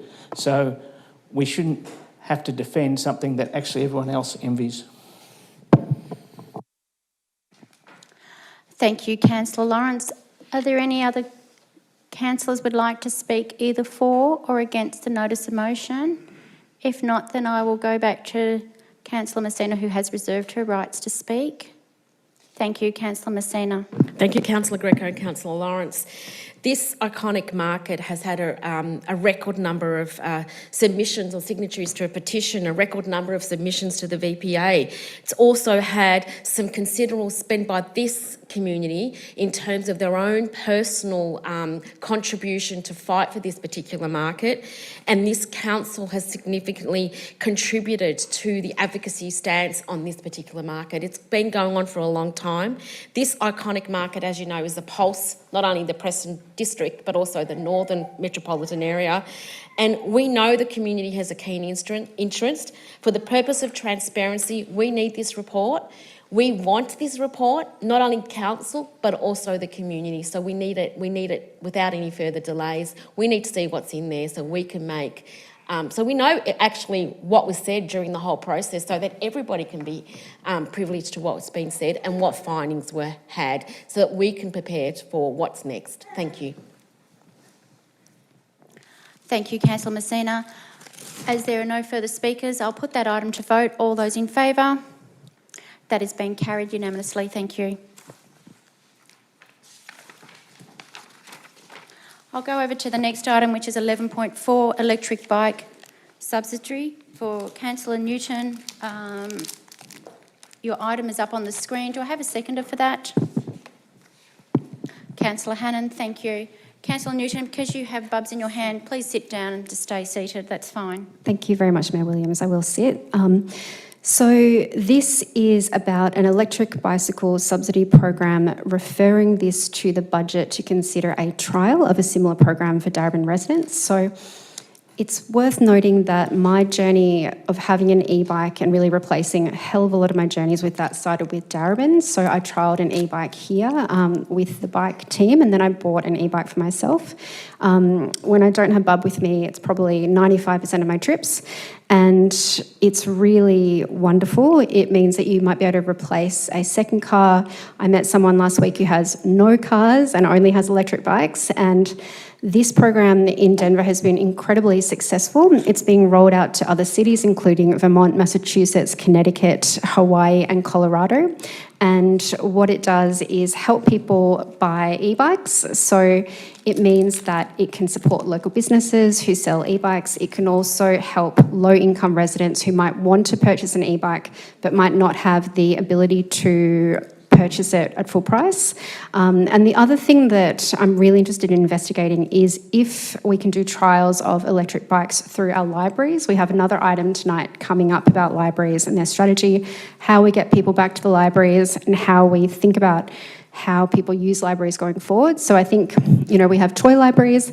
So if you think about the options that you can have for ways to use electric bikes and give it a shot, I think this is a really good way to do it.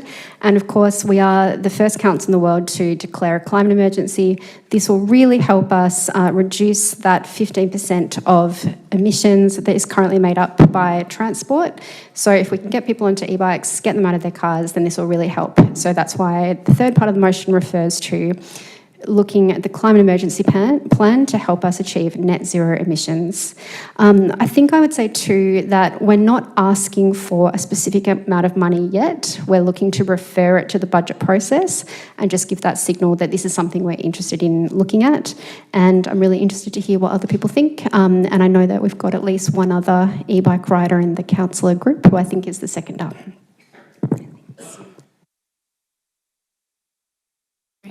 Thank you, Councillor Newton. Councillor Hannan, as you being the seconder, would you like to speak to the item? Thank you, Mayor, and thank you, Councillor Newton. I do ride an e-bike, the odd e-bike, and I do love them.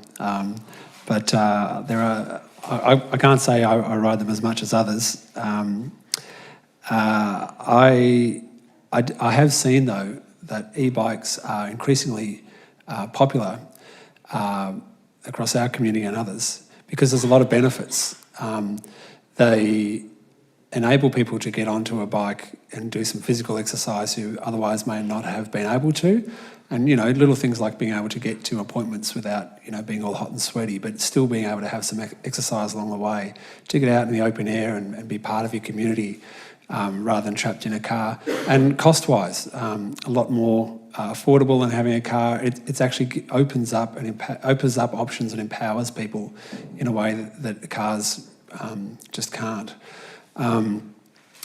Having said that, there is a significant capital outlay. It's at least in the hundreds of thousands of dollars just to get on that bike, and currently there is no easy accessible way to do that, and there are people in our community who would miss out. We know, and I believe from some initial discussions, initial feedback from the climate emergency consultation, people in our community want to take action on the climate. They want to reduce their emissions, and we know that climate impacts will be felt greatest by those with the least funds and the least cause of those impacts.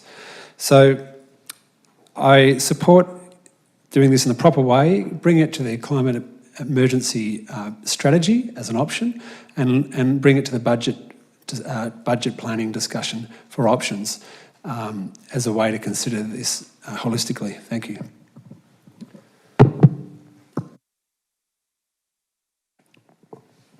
Thank you, Councillor Hannan. Are there any further speakers on the item? Councillor Lawrence. Mayor Williams, just through you, I'd like to speak in opposition to this notice of motion. There is a very positive example people can do. I bought my bike for $40 from Darebin Boulevard in Reservoir. There's a fantastic person there who fixes them. There's also, yes, I'm sure you do, and there's actually two people in Darebin Boulevard who fix bikes for the community. One who visits here often, Keith Coffey, and there's another gentleman who I got my bike so that I could go from Bramley Road to Ruthven Station in a more rapid way. We should be setting an example to get on an old, use our legs and our arms and get on an old-fashioned bike, especially those who are able-bodied. We have a national NDIS scheme that is a shambles, and people are being ripped off who need mobility devices. If there's any devices in this city we should be subsidising, is that we should get off our backsides, use a push bike, and start subsidising the many disabled people who have been tangled up with NDIS and need help to move around. Not something that's just trendy and fashionable. Thank you, Councillor Lawrence. Do we have any further questions? Do we have any further councillors who'd like to speak on the item? Councillor Rennie, thank you. Thank you. I support this call for a report. And for councillors who feel as though, that might be a stretch or might be difficult, when I go down to Phillip Island and go to the library there, I can borrow a surfboard and I can borrow a frisbee, because these are things that are useful to the community and that enable the community to use the natural assets that are available down in the Shire of Bass Coast. Here in Darebin, we have beautiful bike paths, but some people are not able to ride a traditional push bike. Maybe they need to arrive at work in a suit and not be sweaty. Maybe they have disabilities and that means that they don't have the capacity. One day on my e-bike I had an accident. I actually chipped the side of my knee. I could not have got back on a regular bike, but I was able to get back on my e-bike and it carried me home. So I think it's worth noting that e-bikes can be suitable for a different cohort of people. I'm not entirely certain whether we should be subsidising the purchase of e-bikes or not, but I'm keen to see a report. I'm really interested in the idea of loaning them out at libraries, because I think that one of the most powerful ways of getting people onto e-bikes is to give them an experience of riding an e-bike. And I can't help feeling as a regular e-bike rider that if they'd been around 50 years ago, there's a significant proportion of the population who may never have gone down the car ownership path. They might have used e-bikes instead. Such is the sort of experience of riding them. This is not to say that many people don't want and won't continue to use cars. It's not a kind of either or. It's saying they're a great option. They reduce road congestion, they reduce emissions, they increase people's activity, and for some people, they'll enable them to get on a bike, particularly older people or people who aren't so fit or people who don't have the stamina to manage a bicycle, or people with disabilities may be able to get back on a bike if we can help them and we can show them the way. So I'd love to see this report, and I'll be very guided by what it says. Thank you, Councillor Rennie. Councillor McCarthy. Mayor, if I may, I'd just like to propose a slight amendment. It's just to add 3 words, if the mover and seconder are open to considering.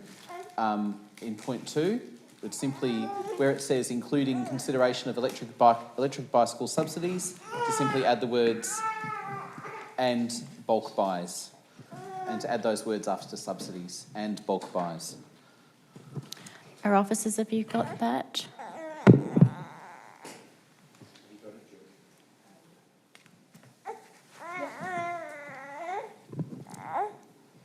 Is that acceptable to the mover and seconder? Yes. Yes. Thank you. Would you like to speak on the item? Thanks, Mayor. I would, and I suppose prompted because I was weighing this one up and thinking about what is our potential role, and reflecting on, I think, Councillor Rennie's comments as well in relation to what this program could mean and could actually be in terms of an equity program. If we consider Council's great achievement with one of our flagship programs, which of course is Solar Saver, we managed to deliver what is effectively a bulk buy program. We found a mechanism through which we could remove the upfront cost. So we not only deliver the bulk buy benefit of buying significant amounts of solar for our residents, but also delivering a means through which people can pay for that particular item in their home as they make savings. When it comes to something like an e-bike, it is effectively, as Councillor Rennie has pointed out, an opportunity for people who don't have an opportunity at the moment necessarily to engage in active transport in a significant way to actually get on a bike effectively. And I think it's the tone of this council, which is to pursue efficiency, equity and environmental responsibility, but also health and livability. And in this case, the opportunity is to really think about what we could do, whether it's a subsidy scheme, whether it's a bulk buy scheme, is to actually follow in the footsteps of some other councils that have already done this.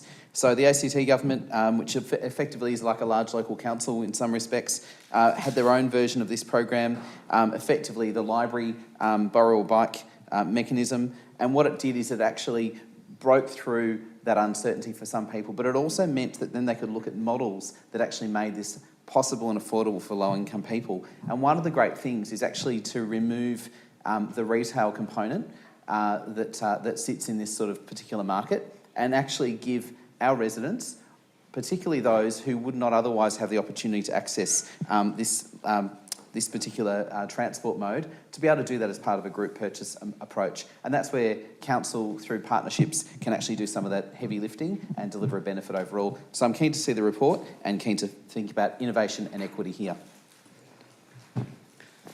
Thank you, Councillor McCarthy. I would like to ask a question through our officers in reference to this, because I've had councillors mention words like report, and, in the notice of motion actually says it's part of the budget process. Is there a cost involved? What is, I don't feel there's been a proper understanding, and as I said, hearing councillors say different words, I find that it's a bit ambiguous at this point in time for me. Through you, Mayor, if I might clarify, if council passes this notice of motion, I would take part 2 as a request for a briefing as part of the budget process on options. So we would look at the Denver, Colorado scheme, which is, I think, is a voucher scheme for all ratepayers on a first come, first pay basis, but we might look at other options and give you a high level assessment of those options, the sort of costs of implementation plus the cost of a subsidy scheme, including bulk buy schemes. There is, for example, a staff discount with our fleet e-bike supplier, so we'd have some comparable things, but it wouldn't be a full report. to answer your question, it would be a high-level look at the options and the approximate costs, and councillors would then need to prioritise that in the budget process for us to do further work on it.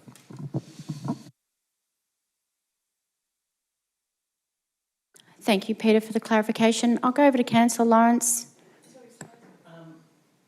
Question. Got a small amendment for Your amendment. point 2 in the motion. What is your amendment, Councillor Lawrence? In the first sentence,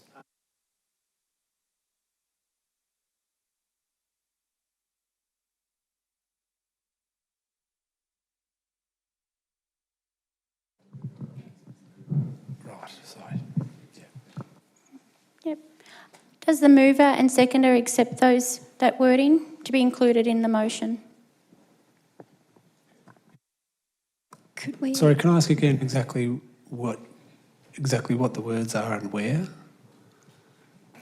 Could we put it after people on low incomes bracket, people with disabilities? Would that be suitable? Yeah. I'm putting forward the amendment after the word Darebin residence. You don't have your speaker on. Sorry, Councillor Lawrence.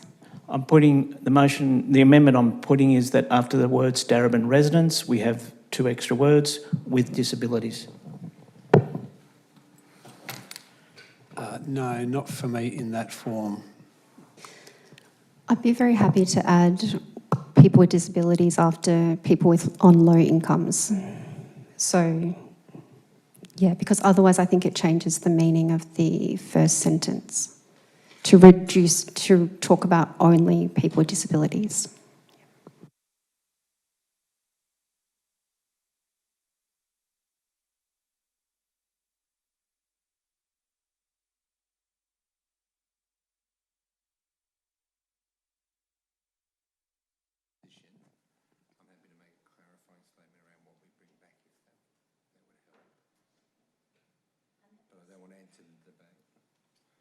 So governance-wise, I won't enter.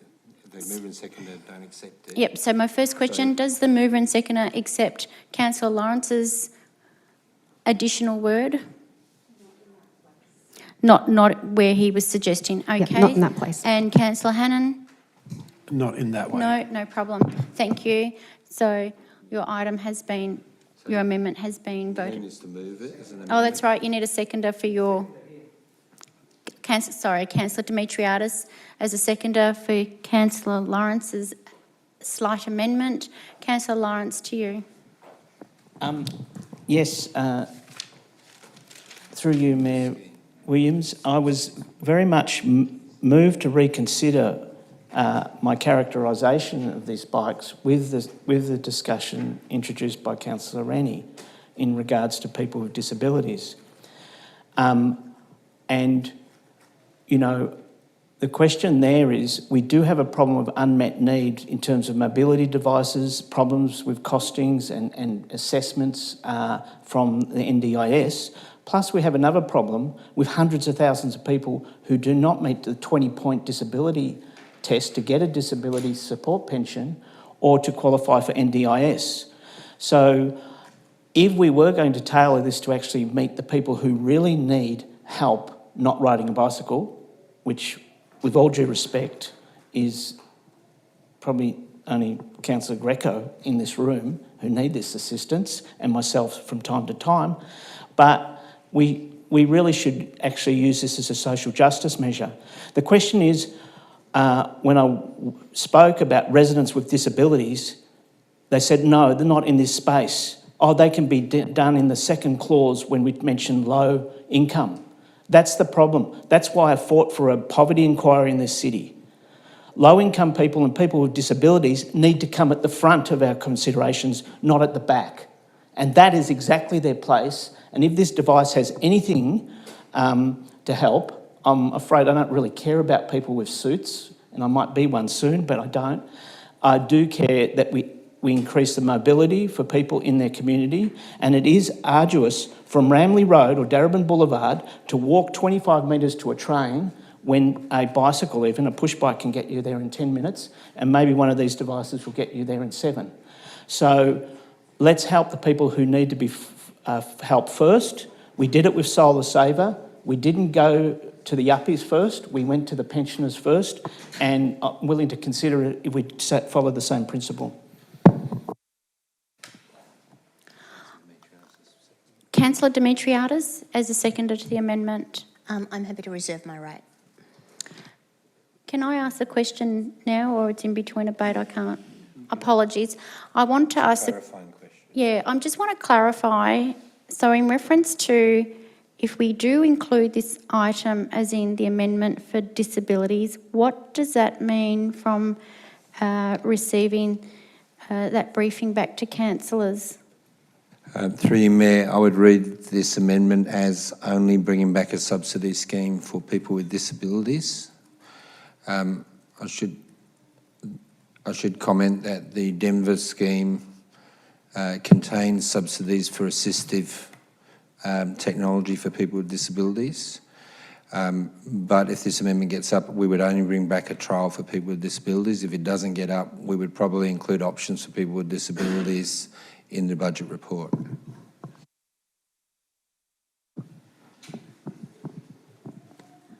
Is this a question, Councillor McCarthy? No, I'm going to speak against it and foreshadow. No, you can't. So I need to deal with the first amendment, and then we can go to a second amendment. I'm speaking against the amendment, and I'm going to foreshadow okay, a set thank of words you. in the process. Thanks, Mayor. I really appreciate Councillor Lawrence wanting to centre and in fact bring front and centre the experience of people with disability in relation to this. But I think it's really important that we don't get caught up in words. And so what I'll be just doing is saying that I can't support the amendment that as Councillor Lawrence has put it forward because I think it has unintended impacts.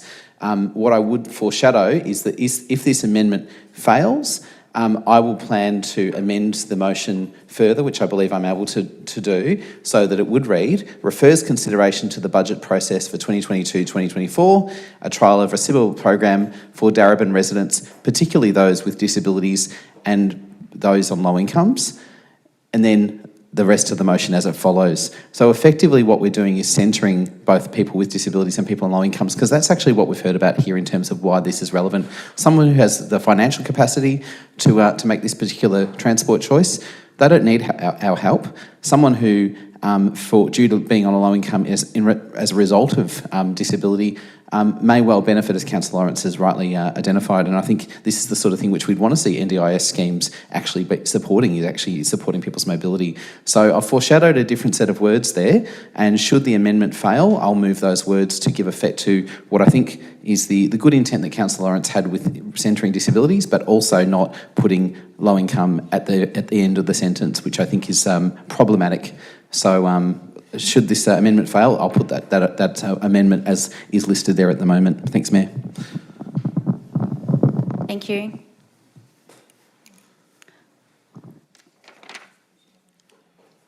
Now, Councillor McCarthy's overshadowed the amendment. Other councillors can speak to the amendment. Mayor, that amendment shouldn't be, Councillor Demetriou. the foreshadowed amendment shouldn't be on screen at the moment. No, it shouldn't. Georgie, just leave Councillor Lawrence's amendment. Yep, thank you. Any other speakers to this item? Councillor Messina. I understand the intent both of Councillor Newton and Councillor Lawrence, but it comes to economies of scale and financial equity, not financial liquidity. I'll have further to say if this doesn't get up in relation to the previous one, but I'd like to foreshadow that item number 1, also like to foreshadow an amendment, and that is notes a successive electric bicycle subsidy program in Denver, Colorado, but refers this to the ministers, and I'll speak to the ministers, Climate Emergency Minister, and also other ministers that are involved in this on a state and a federal level. I think this needs to be done at a state and federal level, not at a council level. Certainly we can advocate it, but we don't have the financial amounts in our budget to subsidise this particular program. There are other things that we need to do. Do I think it's important moving forward? Yes. Do I think it should be considered maybe perhaps in next council term? Yes. But now we simply can't afford it. That's what it comes down to. And I'm not saying it's not a great scheme, but we can't afford it. Consumers, Darebin residents that with disabilities have NDIS. They have funding if they want an e-bike. That is available to them. Should we ramp up the advocacy when we want to talk about this on a larger scale? Yes, I would foreshadow that we do that, and this council supports that. And perhaps there should be bulk buying, and we refer to the M9, because we know the problem of connectivity is in the inner Melbourne area, and perhaps that's where the mayor and other councils can get involved to advocate for bulk buying as a northern region, not as Darebin Council. We simply cannot afford it. Thank you, Councillor Messina. Councillor Lawrence?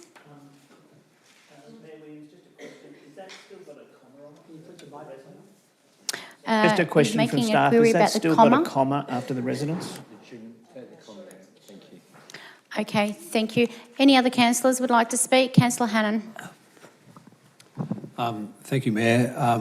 Look, I appreciate the intent of this wording, but it has come late, and I think there are some unintended consequences, so I'm speaking against this amendment. For me, it raises a number of questions.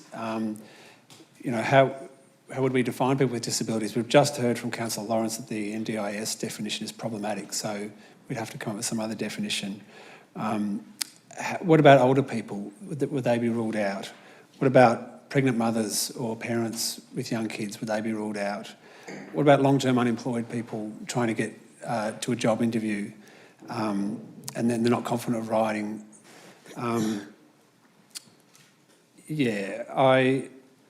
I think I also appreciate Councillor Messina's points. There well may be a federal or state advocacy piece here. When we say bulk buy, looking beyond Darebin Council to join up with other councils may very well be a bulk buy. I note there is no dollar figure here. We are calling for consideration as part of the budget process. And I note our CEO's advice that the management will bring back options. I remind councillors, just in the last hour, we have passed 2 notices of motions of uncosted items to bring back a report. We are looking to bring back a report here. To say no at this point on this, so just to limit it to this particular amendment, one of the comments made by our CEO, Peter, was very telling here. If these words were taken out with disabilities, council management would bring back options in following Denver's lead with particular assistance for people with disabilities. So the words as they are limiting, they're problematic, and they're not necessary. It can be dealt with without those words. Thank you. Thank you, Councillor Hannan. Are there any other further speakers on the item? Councillor Newton. Thank you, Mayor Williams. I'm really open to having this program open to people with disabilities. It's only a trial, so there is no figure amount associated with this yet, so it's only talking about going to the budget process. So very open to adding people with disabilities. The issue that I have currently is that this amendment would limit the scope of referring for consideration to the budget process to only people with disabilities. And for myself, my electric bike was a mobility aid for me when I was pregnant, and I rode it up until almost 9 months. So I think how you consider all abilities should probably be a bit wider than you might think. And I think to be really conscious of that. And I see no reason why you would limit considering this to the budget process to only one group when you could also include people on low incomes, older people, people with different mobility needs. Thank you, Councillor Newton. Any further speakers? Councillor Greco. Thank you, Mayor Williams. Look, I support the amendment and the words that Councillor Lawrence has put forward. I think that the thing that really convinces me in Councillor Lawrence's argument, which is something that I've been trying to prosecute here on council, is that we need to put front and centre the ones that are most disadvantaged in our community. And I think the tweaking that Councillor Lawrence has done to this motion actually does that. Now, all the arguments that I've heard here tonight is about how we can help the more vulnerable, the more financially disadvantaged, people that and lower socioeconomic background. They're the arguments that are used often to bring ahead proposals that of this nature. But then when we go back and assess who's actually making use of predominantly using the services, it generally falls that the ones that are most disadvantaged figure very low. So if we're really sincere, folks, and we really want to be honest to ourselves about targeting this to the most disadvantaged, and in this particular case, people with disabilities, and I understand that not all of them are economically disadvantaged, let's put that front and centre. Let's explore that as a trial, rather than wheeling in always these arguments of socioeconomic disadvantage and it's going to help them and things like that. If I think of our Solar Savers program, now that our Solar Savers program has been extended to all, that means that barristers that live in Northcote that are earning $500,000 a year can make access to our Solar Savers program. Point of order. If I could just... Point of order, Mayor. Okay, what's your point of order number? Thank you, and reason. Valid point of order is point of order 10.1G to misleading of false statement. What's false? The Solar Saver program, as it currently stands, is actually not available for people who are not considered on low incomes. It's actually restricted to low-income households now. The solar bulk buy, which Councillor Greco may be referring to, is available, and that's a bulk buy program. So I think it's important not to mislead the public in relation to the program. That's exactly what I mean. Can you clarify? I thank Councillor McCarthy for clarifying that. Thank you, Councillor McCarthy, for that, which also just proves my point. And finally, I'll just say this. I remember in this room, Diverse and the Reservoir Neighbourhood House came in here pleading with us to give them extra money to actually put food on people's table. And what did we do? We basically dismissed them and only gave them a portion of what they wanted. So, councillors, let's really look at what we need to do. Thank you, Councillor Greco. Councillor Messina. I know I've already spoken, Mayor, but can I foreshadow an amendment? We need to deal with this item first, I believe. Is that correct? Yep. Okay. Through you, Mayor, I believe Councillor Messina already foreshadowed an amendment when she spoke, so you've already... But I haven't given the words. I gave the indication, should it not be successful, I think she's already spoken and foreshadowed it, so there's no need for Councillor to speak again to foreshadow it. She can move... As she's foreshadowed, she can move what she wants to move if this amendment fails. If it fails. Can I? So I can't put up an amendment now just in case this... No. But thank you. Are there any other councillors in reference to the amendment right now that'd like to speak for or against? This is the amendment that Councillor Lawrence has put up regarding the two words "with disabilities" that's been added into 11.4 of the electric bike subsidy. Oh, you did too. Thank you. Councillor Demetriadis. Thank you, Mayor. Now, the reason I seconded this motion is because it focuses more on people who are most disadvantaged, which is what Councillor Greco said. And I believe focusing on people with this disability is actually a good thing that we don't normally do on council. We tend to forget a lot about the minority groups in the community. So, and that's the reason I'm actually seconding this motion.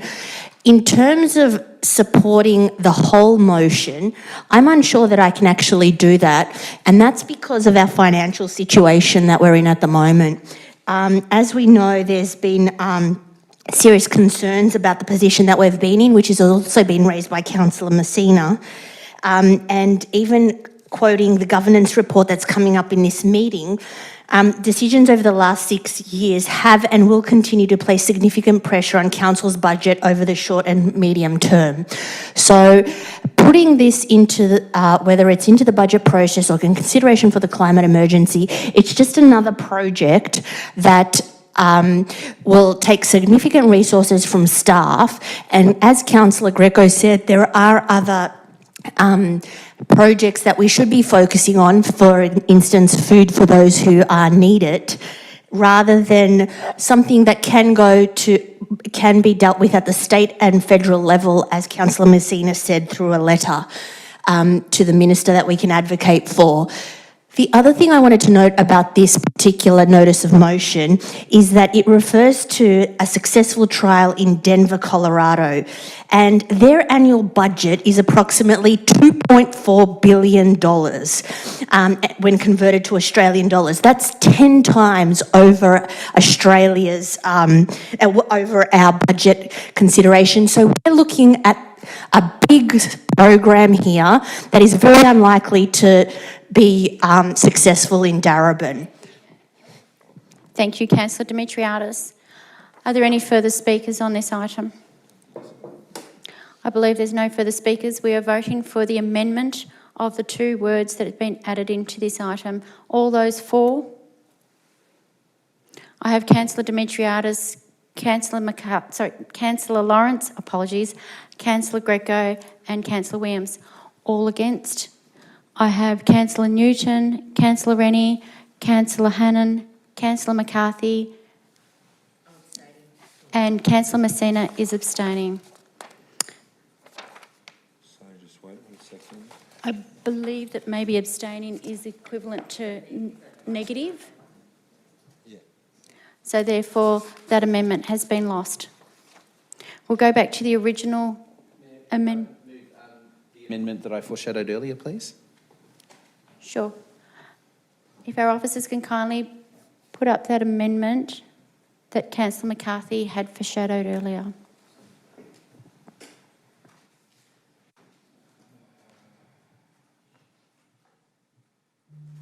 So through you, Mayor, the first amendment was the bulk buys governance. So that was accepted by the mover and the seconder. This is a second amendment, but not a successive one from Councillor McCarthy.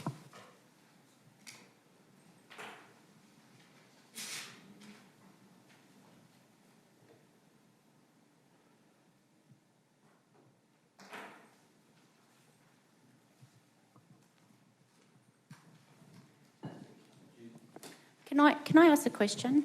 Can I just clarify for 1 second? Councillor, through you, Mayor. Councillor McCarthy, do you still want people with low incomes in there twice, or you want to delete the second part of that? No, sorry. The second reference to low incomes, so where it should read, including consideration of electric bicycle subsidies and bulk buys and options for. That's exactly how it should read. Is that how? Absolutely. And if the mover and seconder accept it, then I won't speak to it. Yeah, the fact that we just voted down 2 words with disabilities, and now that we've put it back in with disabilities, is there any intent in reference to that? Through you, Mayor, it's an amendment as long as it's not directly opposite to the original motion. I don't believe this is. It's refining it. I think where the words people with disabilities were before, in terms of my previous advice, restricted the trial to people with disabilities. This says the trial can consider other residents or other people, but has a particular focus on people with disabilities and low income. So I think it is a valid amendment. Thank you for the clarification. Does the seconder and mover accept Councillor McCarthy's amendment? Yes. Yes. Thank you.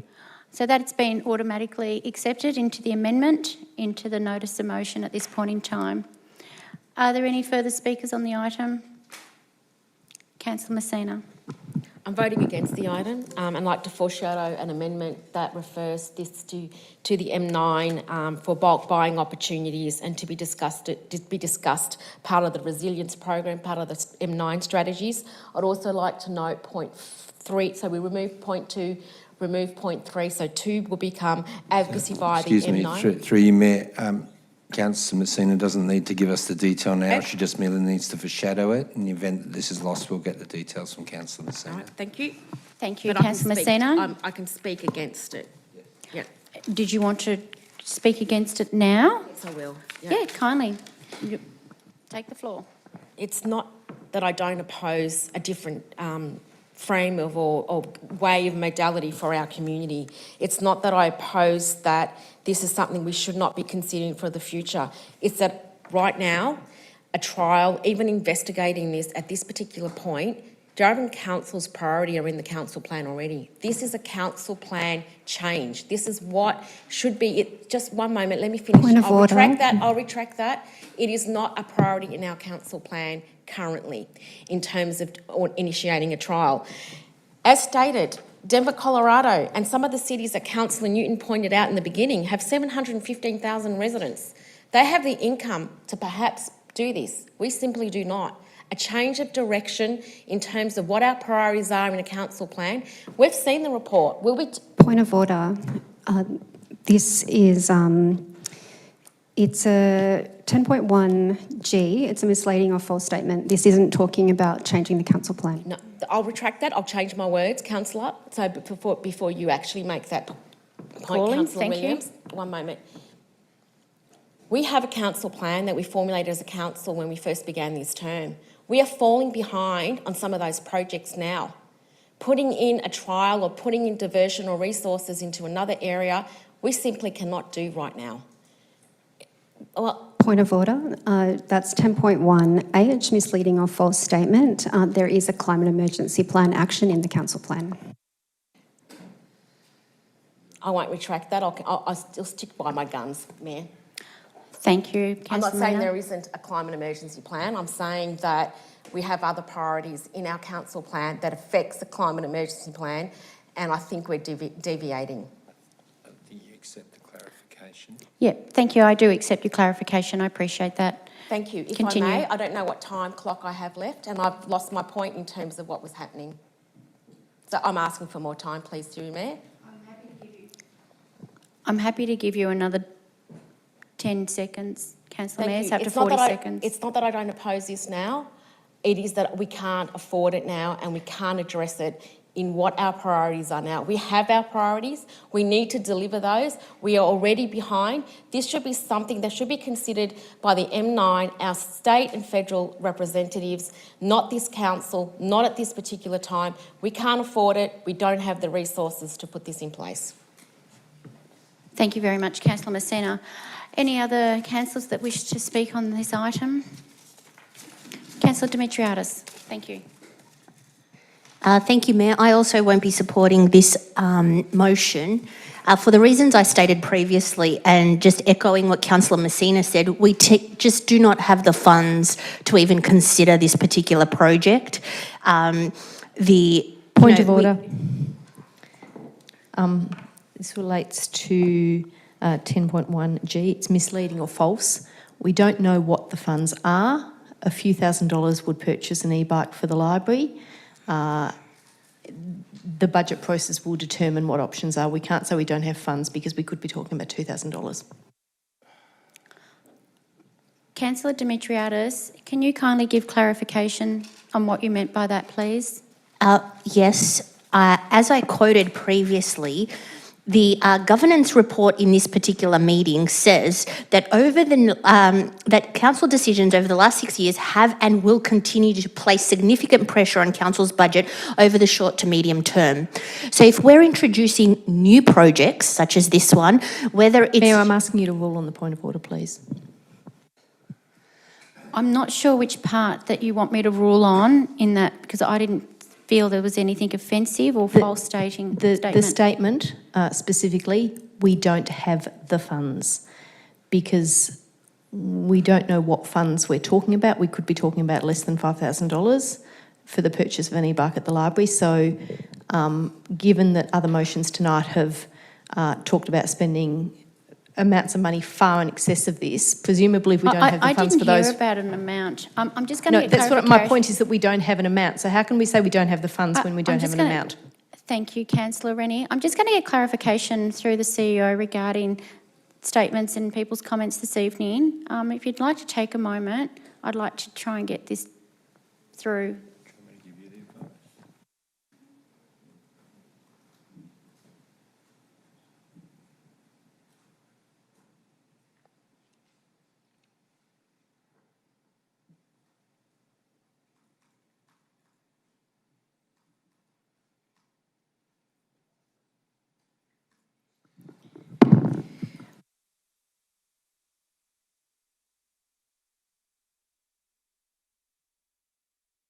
Councillor Demetriadis, can I just kindly ask you to obviously only refer to this as being as your point of view and not council's view?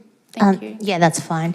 I personally do not think that this council has the funds to dive into a new project, particularly when over the last 6 years, council decisions have and will continue to place significant pressure on council's budget.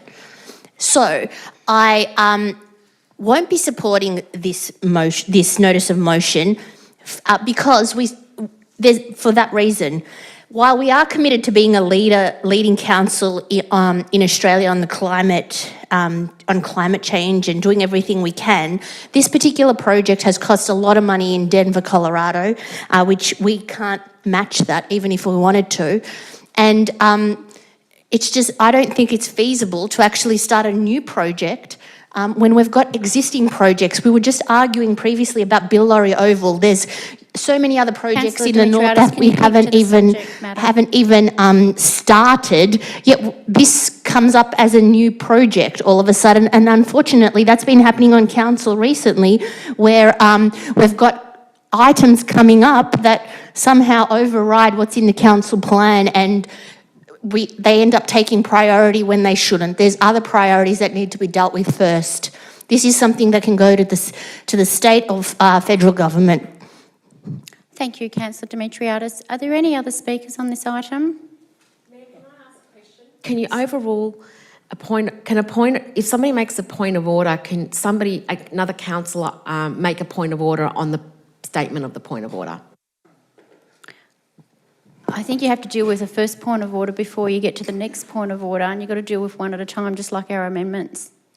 So I have a point of order on Councillor Rennie's point of order statement, please. Okay, so what was your point of order then now, Councillor Rennie? Item number valid point 10.1 is misleading and a false statement. Under G, Councillor Rennie made indications that a trial this would only cost about $2,000. If I read the item number 2, it says, refers to consideration the budget process for 2023-24, a trial of a similar program from Darebin residents, particularly those with disabilities and low incomes, including consideration of electric bike subsidies and bulk buys.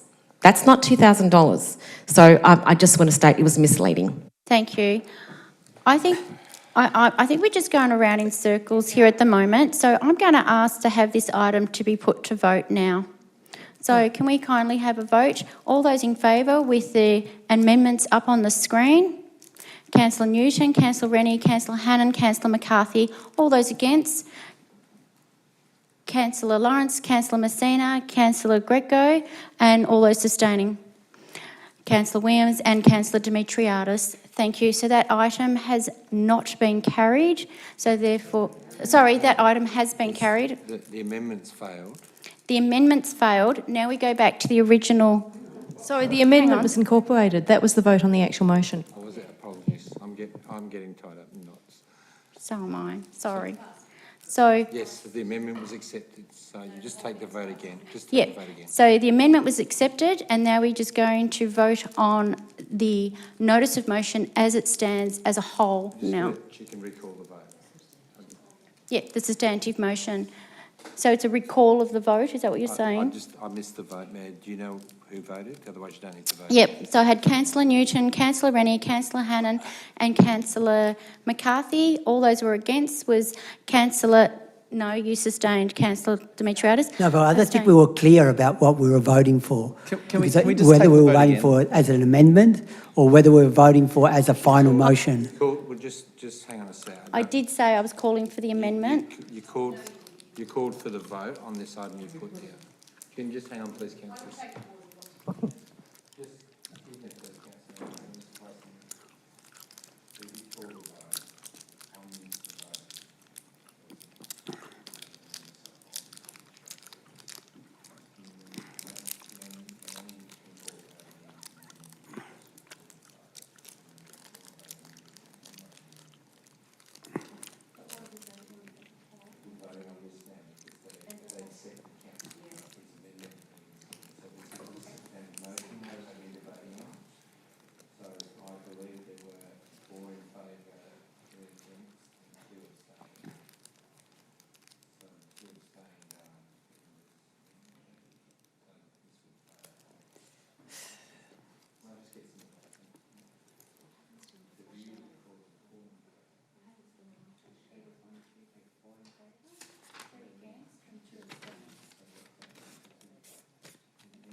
should this, we just voted and appeared to have been lost.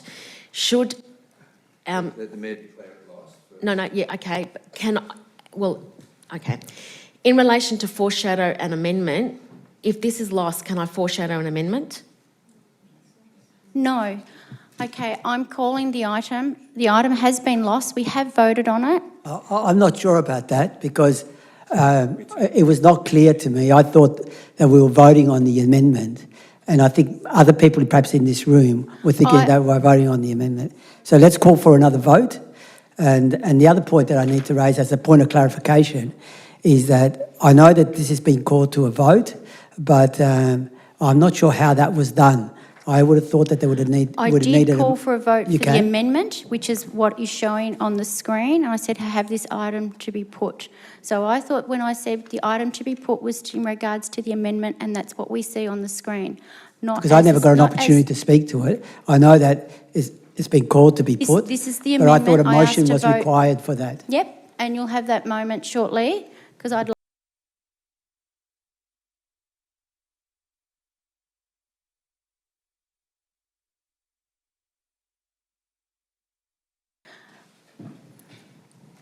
Thank you, councillors. I would like to ask for a procedural motion to extend tonight's meeting. Do I have a procedural motion? A mover and a seconder. I have Councillor Greco and seconder Councillor Messina. All those in favour? That has been carried unanimously. Thank you. Now, the previous item that we voted on, it did fail, so therefore it did not get up. But thank you. We will now, because of the time, I'm asking for councillors to move in block. I'm sorry, I'd just like to raise a point of order for the record. My point of order is that ruling is 10.1A, contrary to the meeting rules, and I do so not by way of criticism, but because I'd like a formal review of that process and of the rules, because I think there might be a lack of clarity in relation to that, because the vote was very clearly called. So I think it's about the interpretation of the vote. Okay. And it shouldn't be to the interpretation. I'm going to it's a ask governance the issue. CEO, is it possible for the clarification and for councillors and for officers and those who are viewing online, if it's possible to have the vote redone as a possibility, but I'm not sure. Through you, Mayor, a point of order has been raised by Councillor Rennie. You need to rule on the point of order in the meeting. For clarity, if I may explain the vote that was taken. So the item before you, 11.4, was the substantive motion, not an amendment, because the amendment from Councillor McCarthy had been accepted by the mover and seconder. In terms of the voting, which the Mayor called, and the Mayor clarified in the break that she didn't need to recount the vote. She was aware of what the vote was. There were 4 in favour, 3 against and 2 abstains. Abstains in that situation count as a no vote. I'm advised by governance. So in that case, the item failed. We will check that decision against the governance rules, but for public transparency, that was the reason the vote failed for tonight. But we will check that and we will make a correction if there's a need to make a correction in the minutes. Thank you. Thank you. Sorry, Mayor, I'd also like for the record to make a point of order. I've just been reflecting on the notices of motion, particularly 11.2 on the Northcote Golf Course. I've been reflecting on some of the comments. Excuse me, Mayor, the council needs to state I that... need to declare a conflict of interest, a material conflict of interest and general conflict of interest through family residential amenity, if that's going to be discussed. Councillor needs to state what the point of order is before she... You need to state your point of order before you speak to it. But thank you, Councillor Lawrence. You can leave the chamber. During... and you need to clarify and why. That item's finished. Yeah. Yep. You can't go back to it. So 10.1E, also D, E and G. So it was constituted improper behaviour from the councillor. It was offensive and it was misleading and a false statement. During the debate when Councillor Rennie said that accepting the $200,000 grant is like a bribe from the state government. Councillor Demetriadis, Thank you for your statement. I will not engage in any more of this type of conversation. We're running behind in this meeting, and I feel that we need to go forward and not reflect going backwards at this point in time. We have voted on that item.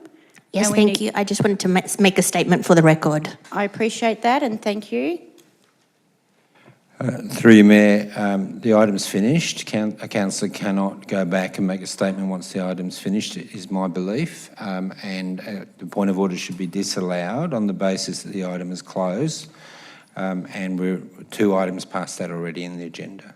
Yeah, I will not allow it, so thank you. Can we call for Councillor Lawrence to please come back to the chamber? As a procedural motion, I'm asking councillors, is it a possibility that we vote on block regarding a few agenda items because of the times that we're racing against this evening? Is it possible to have 9.2, 9.3, 9.4, 9.5, 9.7, 9.9, 9.10 and 9.11 to be voted on block? I know we've had discussions earlier today regarding these items. And ask if any of the councillors want any of those items removed from on. Yeah, and of course, if any other councillors would like any of those items removed or taken out, or they have an amendment, I'll go over to Councillor Dimitriadis because she had a hand up first, and I'll go to you, Councillor McCarthy. So thank you. Councillor Dimitriadis? Yes, 9.5, the community engagement policy. You would like that taken out of the block? No problem. Councillor McCarthy? 9.3, Mayor, I don't think should be included in the block. Okay, no problem, thank you. So, councillors, I have 9.2, 9.4, 9.7, 9.9, 9.10, 9.11. Is that okay with all councillors? Councillor Messina, I just need to get, you're okay? Yep. Then if that's okay by councillors that we move those items on block, do I need to repeat myself again? I'll need to ask. It would be useful if you could, just so that we can hear all the numbers again. So 9.2 is the Darebin Libraries and Learning Strategy. 9.4 is the annual report on the 30-year partnership with the Inner North Community Foundation. 9.5 is the Community Engagement Policy Review. 9.7 is the clarification on special charge of the Solar Saver Residential. 9.9 is the governance report. 9.10 is the contract award regarding the backup services and infrastructure. And 9.11 is another contract award, which is the management and operations of the Northcote Aquatic and Recreation Centre. Are we all clear about that? Do I have a mover? Oh, no, sorry. Mayor, can we please remove 9.9? 9.9, which is the governance report. You'd like that taken out? Fine. Thank you. Now, do I have a mover? I have a mover, it's Councillor McCarthy, and then I have Councillor Rennie had their hands up. So, Councillor McCarthy, as you're the mover for moving on block. Don't debate it, just put it. Yep. I'll move the procedural, Mayor, that we move those items on block. Okay. I will not ask to engage in conversation or debate on this item. I'm going to put it to vote. All those in favour? Sorry, Mayor, you have to, there's some item number 9.11 that needs procedural that we've been. Oh, okay, all right. Okay, let's go back to that again. So we're just going on block. All those in favour? Thank you. That has been carried unanimously. Thank you. Now, Mayor, I think I need to, that was the procedural motion to hear them on block. I'll now move those items. And in relation to 9.10 and 9.11, include the recommendations from our officers. I'm moving, so if someone wants to second the motion, Councillor Messina, then we can hear it. I have Councillor McCarthy as the mover and Councillor Lawrence seconding.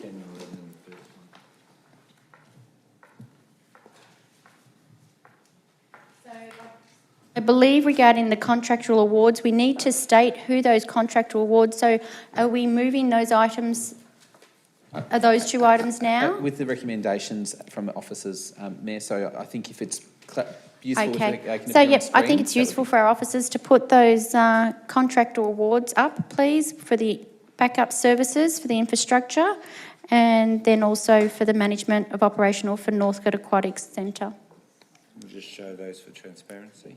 Before you put it. Yep. So we're showing these online. Oh, sorry, I should say we're showing these up on a projector to allow those who are online to see who are the ones who have actually been awarded this contract, or both of those contracts.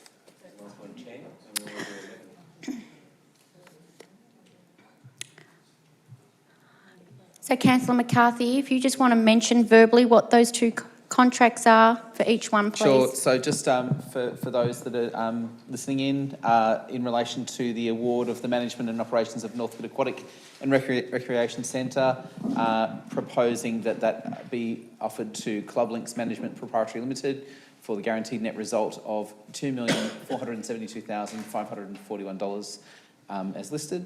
And then I'll do the next one.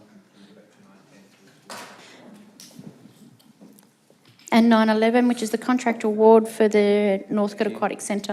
And so awards contract CT20238 for the provision of infrastructure as a service, data protection as a service and disaster recovery as a service to Logicalis Australia Proprietary Limited.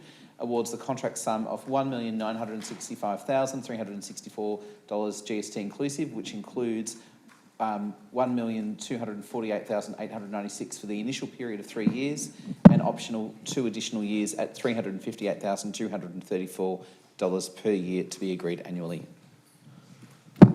Fantastic. We have Councillor Lawrence as the mover, Councillor McCarthy as the mover and Councillor Lawrence as a seconder. I'd like to put that to vote.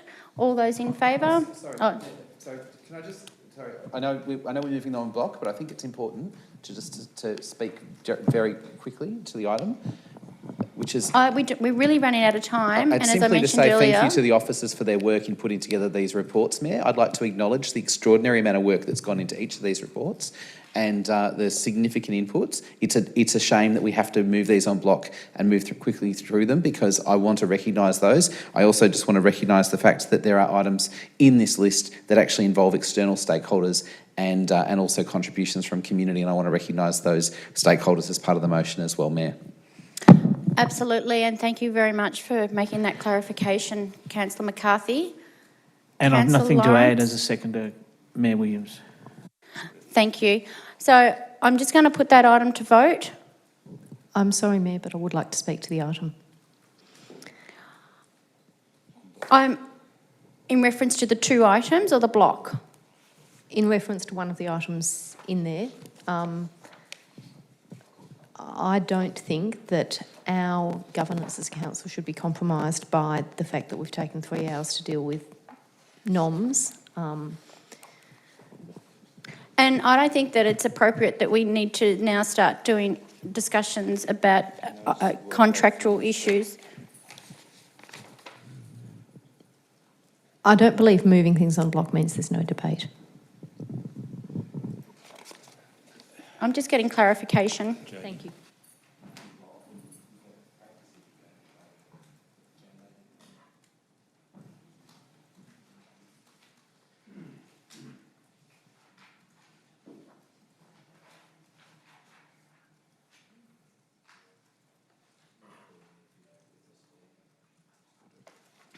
I will not allow that to go ahead, so apologies, Councillor Rennie, I understand, and our officers have spent many, many weeks, if not months, on many of these reports, and they do deserve to be spoken on, and I understand that the situation that we're in this evening is that we have spent many hours just on notice of motions. So I'm going to put that item to vote. So, Mayor, I apologise. I'm going to make a protest. It's the first time in over 6 years at council that I've done this. I'd have to say, as a result, I don't believe we should move anything on block. I think it undermines the confidence of our community in council's diligence. When I voted for these to be on block, it was on the understanding that they would be debated. If we're not able to devote sufficient time, then I don't feel I can deliver on my things, and I won't actually stay for the remainder of the meeting. I'm sorry. Through you, Mayor. If Councillor Rennie wants to speak for an item, she could ask that be removed from the block so that you're allowed to debate, if the mover and seconder agree to that. Otherwise, Councillor Rennie needs to be clear on what she's moving in terms of the governance rules. So I ask the mover and seconder. Hang on. Councillor Rennie's got the... She just wants to clarify what she wants. Oh, okay, sorry, apologies. Councillor Rennie. No, Councillor Lawrence. No, I'm uncomfortable with the way in which the meeting has proceeded. My level of discomfort is such. This is not a council that typically move things on block. I'd rather come back tomorrow night if we don't finish the meeting, I'm sorry. So in this circumstance, I feel unable to discharge my responsibilities as councillor, and I think I'll leave. Yes. Yes, very serious.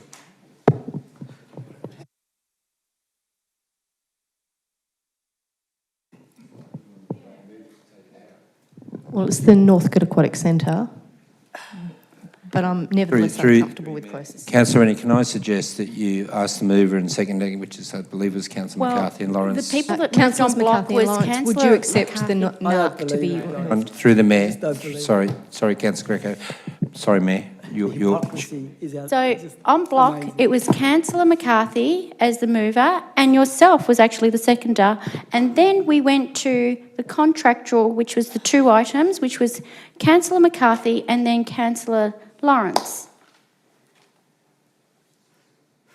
Councillor McCarthy and Councillor Lawrence. So you actually been the seconder Please speak up because I can't hear for the blocking. I did. I seconded the motion to hear them on block. My understanding was that didn't preclude any debate. What I thought that meant is that we would have one debate on all of those items. And I'm clearly not alone. So I understood there would be debate. It's just that councillors could choose which of those they chose to spend their 2 minutes on. Well, the governance rules are silence on it. I'm happy as a block to debate. Thank but you. not for individual items separately. So, Councillor Rennie, would you like to speak? Thank you, Mayor Williams. I think it's worth noting that tonight we're awarding a contract for the operation and management of the Northcote Aquatic and Recreation Centre. This is an important milestone in the project and one I think we should be very pleased with.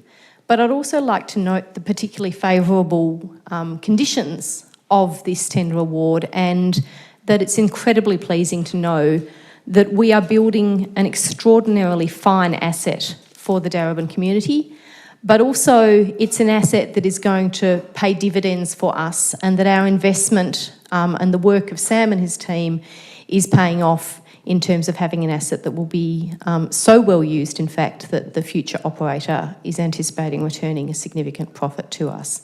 I think that suggests that our investment for our community now and into the future has been a very valuable and worthwhile one, and I hope that the community is as excited as I am with that. Thank you. Thank you. Do we have any other speakers?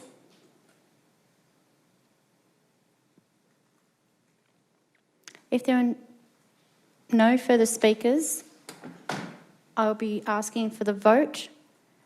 Do you all understand what we're voting on at the moment? Okay. All those in favour? That has been carried unanimously. Thank you.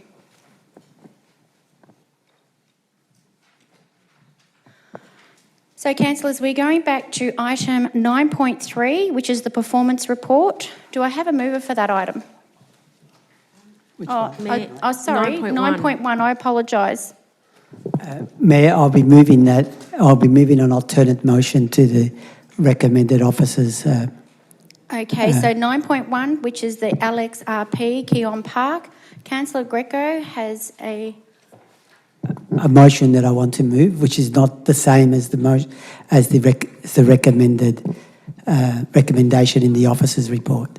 Can officers kindly please have that up on the screen so we can just have a quick read of that?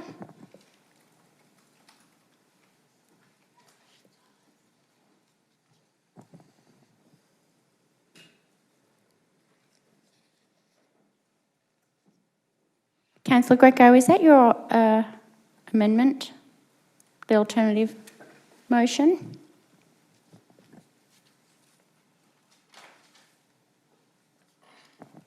Councillor Lawrence, do you have your hand up? Okay. Yep, that's the motion. Okay, so I have Councillor Greco as the mover with the changes, and Councillor Lawrence, who's happy to second it. Would you like to speak on the item, Councillor Greco? Yeah, just very briefly. The report that we received from our officers, I want to thank our officers for putting forward the information that they have, and also the community consultation that they've undertaken in relation to the proposed Keon Park removal of the crossing there. This is an important initiative in the northern part of our city, and we've got to congratulate the state government on actually putting this on the drawing board to get that rail crossing removed. What's important to understand about this rail crossing removal is, and the report exemplifies this, is that there's been community feedback, and there's been the community has put forward some suggestions of what should happen in the process of removing the rail crossing in order to make it the same or better than what's already happened in our city, particularly around Preston, Bowell and Reservoir rail crossing removings. So just going to my motion, what my motion does is that the two points that are there is that it notes that the LXRP has released a final design in relation to the Keon Park station. So the LXRP have already decided what design they're going to apply to that particular site. That's unfortunate because our community still wants to have a say in relation to what that final design should look like. So therefore, that follows on to the second point there, is that where we write to the appropriate ministers, highlighting some two important points. And these two important points come out of the consultation that we've had with our community. The first important point is that that the state government or the LXRP provides suitable support to the local businesses there in that particular area. Why I say that and why the local businesses have said that? Because they've had experience in relation to what happened at the Reservoir crossing removal, where some of the businesses almost went under as a result of the prolonged construction stage that took place there. And there was a lot of hurt, a lot of financial hurt, and that the state government did not step in to do what they had to do. Council, we did try to support the local business, but that was not enough. And the second point that I state there, which is a very important point, is that in the design that's been approved by the LXRP, there's no bridge to take people from the car park, which will be on the north of Keon Parade, to the station, which will be on the south of Keon Parade. Given that it's a very, very busy intersection, that should be incorporated in the design, and I think it's something that can still be done. Thank you. Thank you, Councillor Greco. Councillor Lawrence. Yes, Mayor Williams, through you. Yes, I'd like to support Councillor Greco's amendment here that has been discussed by ward councillors most affected. The actual station is in Councillor Greco's ward.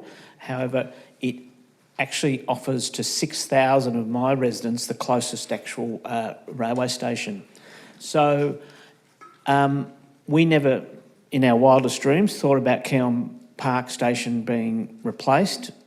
We were lobbying back in 2013. The council invested over $200,000 on engineers to show that Reservoir, along with 3 other northern suburbs level crossings, could be removed. And fortunately, in 2014, the opposition listened to us, and this program has got so big, it is now coming back and solving this problem.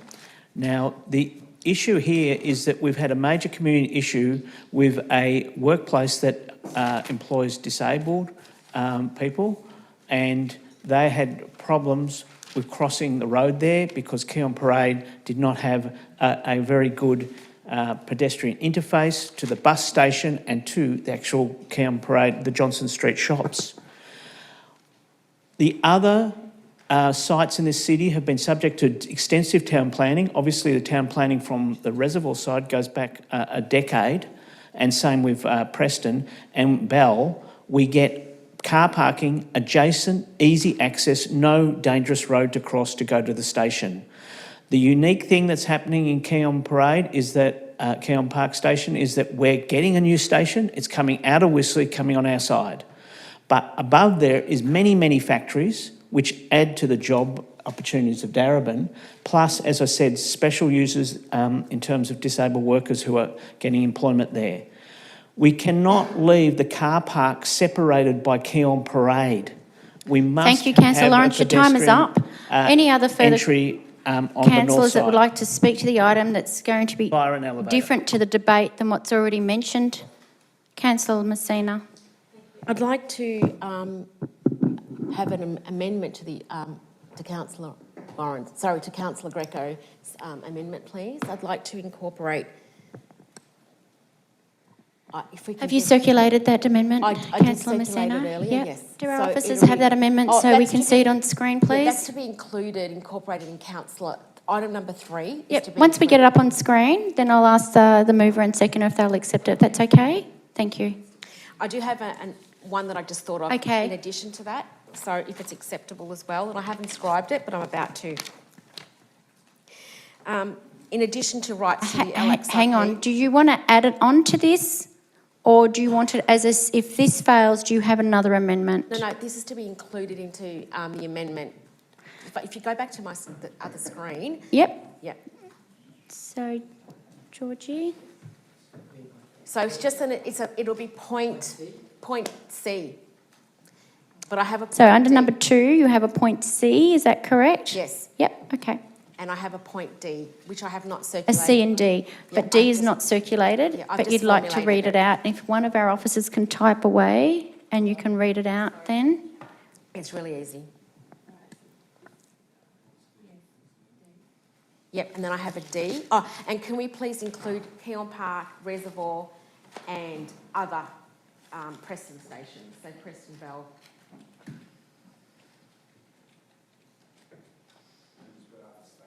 Other stations, whatever's easier, yeah. And item number D.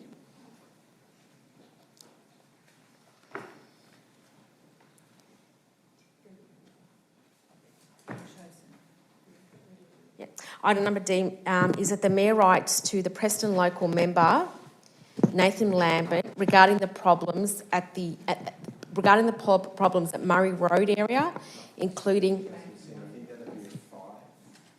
Okay. Yep. Okay. 5. All right. Whatever. 5. Yep.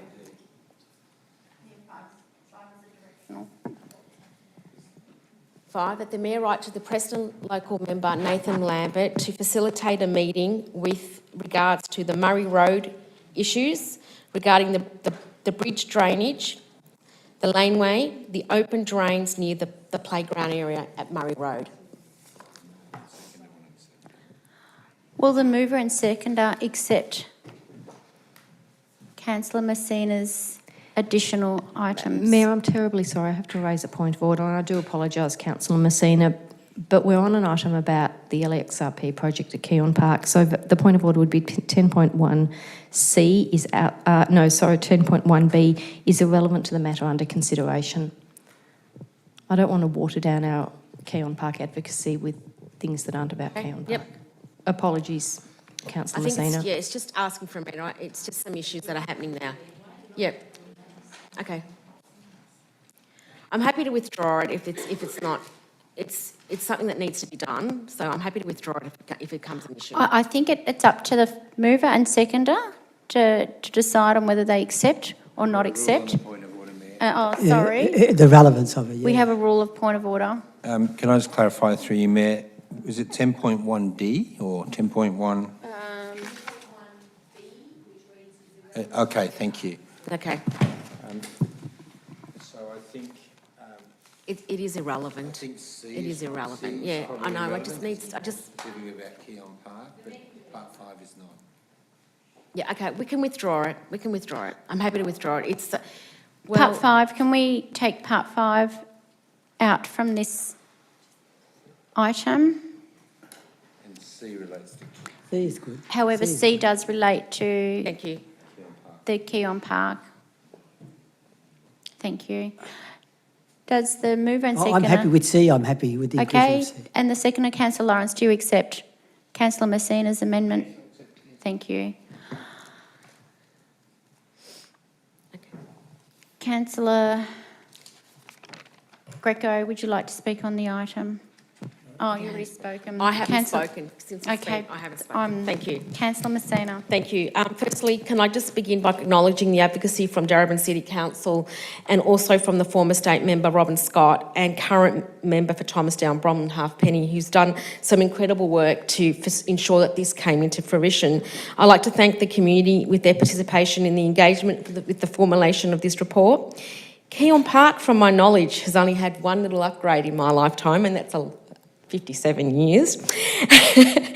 It is currently a poor public amenity. It is barren, and together with Ruthen, which is getting a little bit of an upgrade, is isolated, and there's much work that needs to be undertaken. And it's important that the LXRP moving forward listen to the community, because we have had some issues with the Preston elevated rail and also with Reservoir, and I think the LXRP can learn from that and just tweak it up a little bit. My understanding is that with relation to graffiti management, there's been no proactive service agreement, there's been no proactive stance. Reservoir Station is creeping up with graffiti. It's not been proactively removed by the LXRP. So it's looking like an eyesore. Why should Reservoir get the poor cousin second when some of the other ones up the other road are getting looked after? So we're asking for the LXRP to be proactive.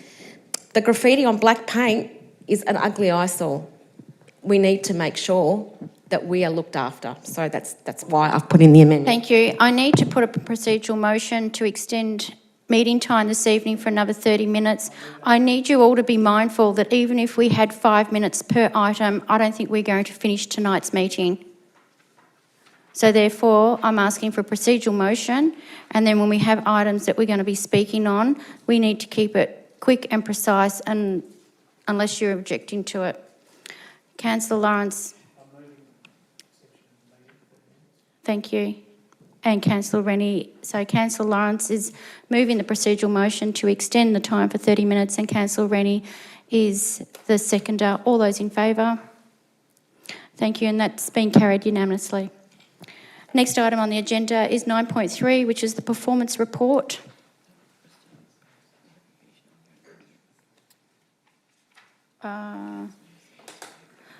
Sorry, I apologise. I'm jumping.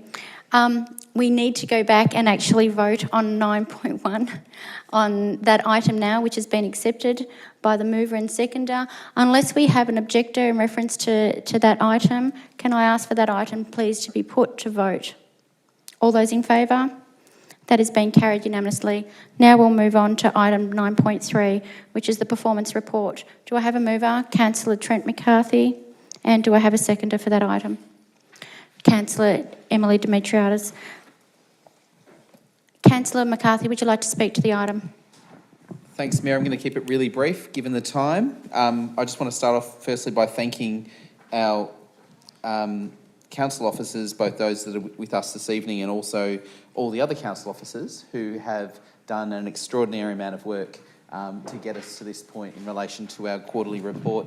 This report takes us until the end of the second quarter, so the end of December 2022. Obviously, it's the halfway point in relation to where we are in this current year.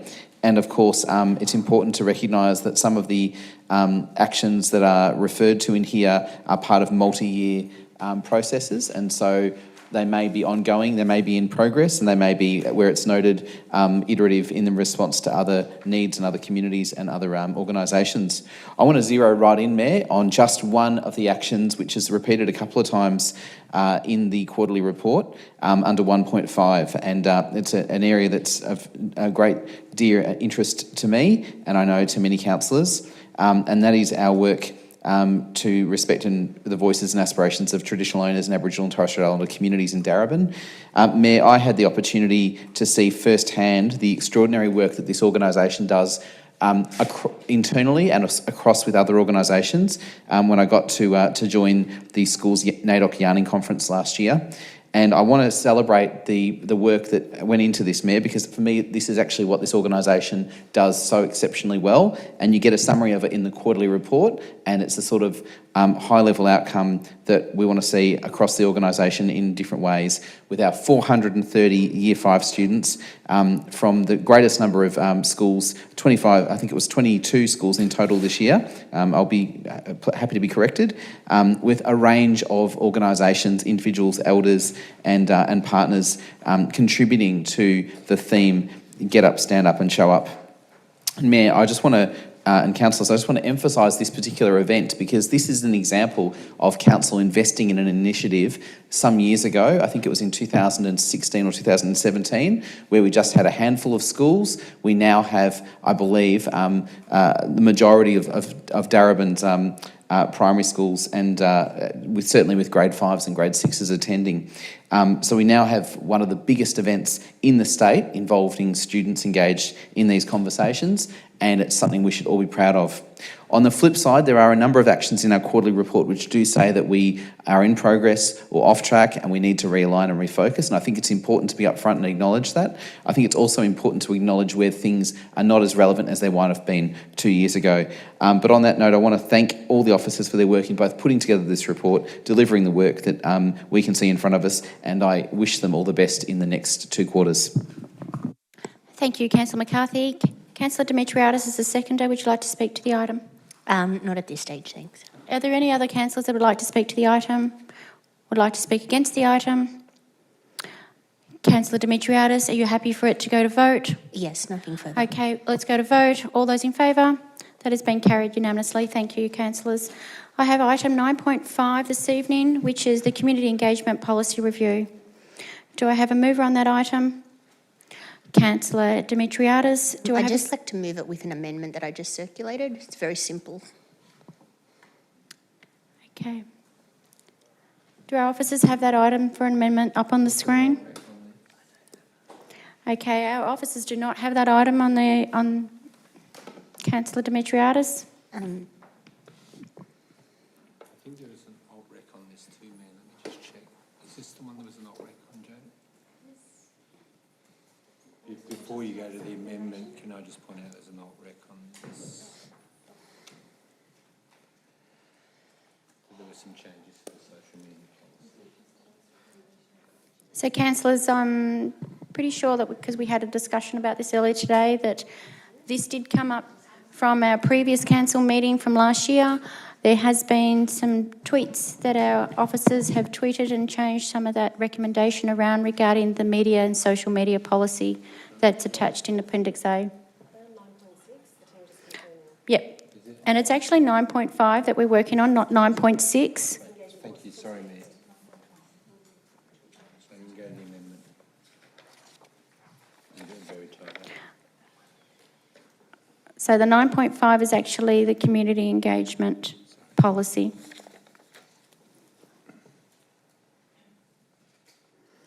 So, councillors, I'm not sure, Councillor Demetriadis, if you wanted to clarify that if you still had an amendment for 9.5, which was the community engagement policy review.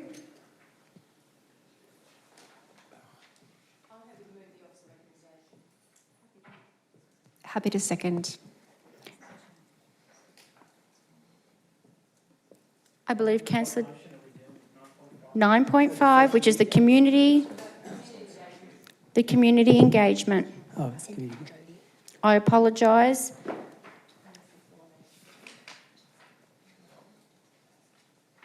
As I was looking, it was on the screen.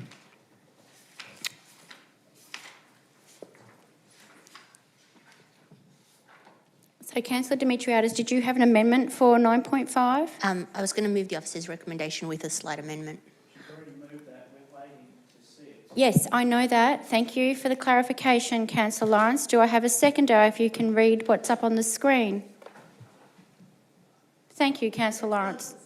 So the next one, Georgie, 9.5, Well, Georgie, sorry. My fault.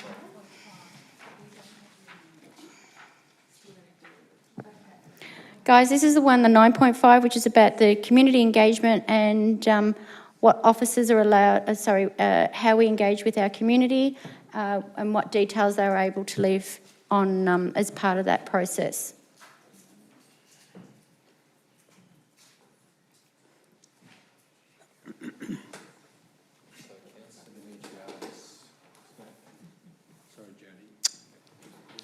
Mayor, can I move a procedural motion that we move 9.5 to the end of the agenda so that we can move through everything else? If there's a seconder for that procedural motion.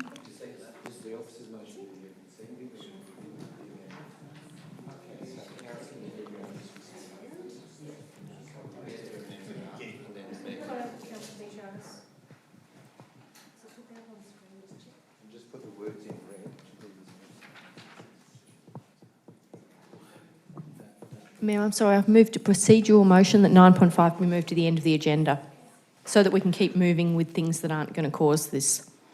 Because I already started that there was a mover for the item, I've got a procedural motion. I've seconded it too. Not that that counts. I'm not sure whether I can, even though it was a procedural motion, because I already got a mover and a seconder for it. But is there a possibility, because I understand the angst that this is going to... Procedural motion. Yes, there is. The order of business, the amendment as follows. So, Jodie, can she move that one when we're in the middle of the item? Well, we haven't middle, but we just started it. I think we're here now anyway, so maybe it's up to you, mate. Okay, hopefully we can get this out of the way. I'm going to continue on through this one. It took us long enough to get it up. 9.5, I have Councillor Demetriadis with a slight amendment and Councillor Lawrence with a Mayor, seconder. can I ask a question about that? Yes, certainly. Through you, Mayor, I'd just like to ask the officers if removing the mandatory requirement means, if that amendment, sorry, let me clarify. If we take out the words "and removes the mandatory requirement for these details to be collected" and just talk about the first part, so notes the changes to policy to allow participants involved in community engagement to provide their name, email, postal details as optional only, does that achieve the desire of removing the mandatory requirement? Over to... Is it okay? Do you want me to come here? Through you, Mayor, thanks for the question. It does, to the extent that it becomes an optional concept for participants responding to community engagement. So the barrier has been that when it's mandatory, it gets in the way. Yeah. Sorry, through you, Mayor. Can I just clarify? Point 2 says requires only. So is that correct, the advice you just gave? Because I think part 2 basically says requires only postcode. So the removal doesn't impact point 2, just clarifying that. No, so through you, Mayor, the postcodes are something that we always collect, so that remains in place. Sorry. I think what I'm trying to ask through you, Mayor, just to clarify, Anna, is removing that statement from 1, right, means 2 is still active. So that basically the only information we would is postcodes and demographic information, and 1 just says it's... So it's really got no effect by removing it because you've got 2 there, is what I'm reading. Yes. Can you just clarify that? Yes, that's correct, sorry.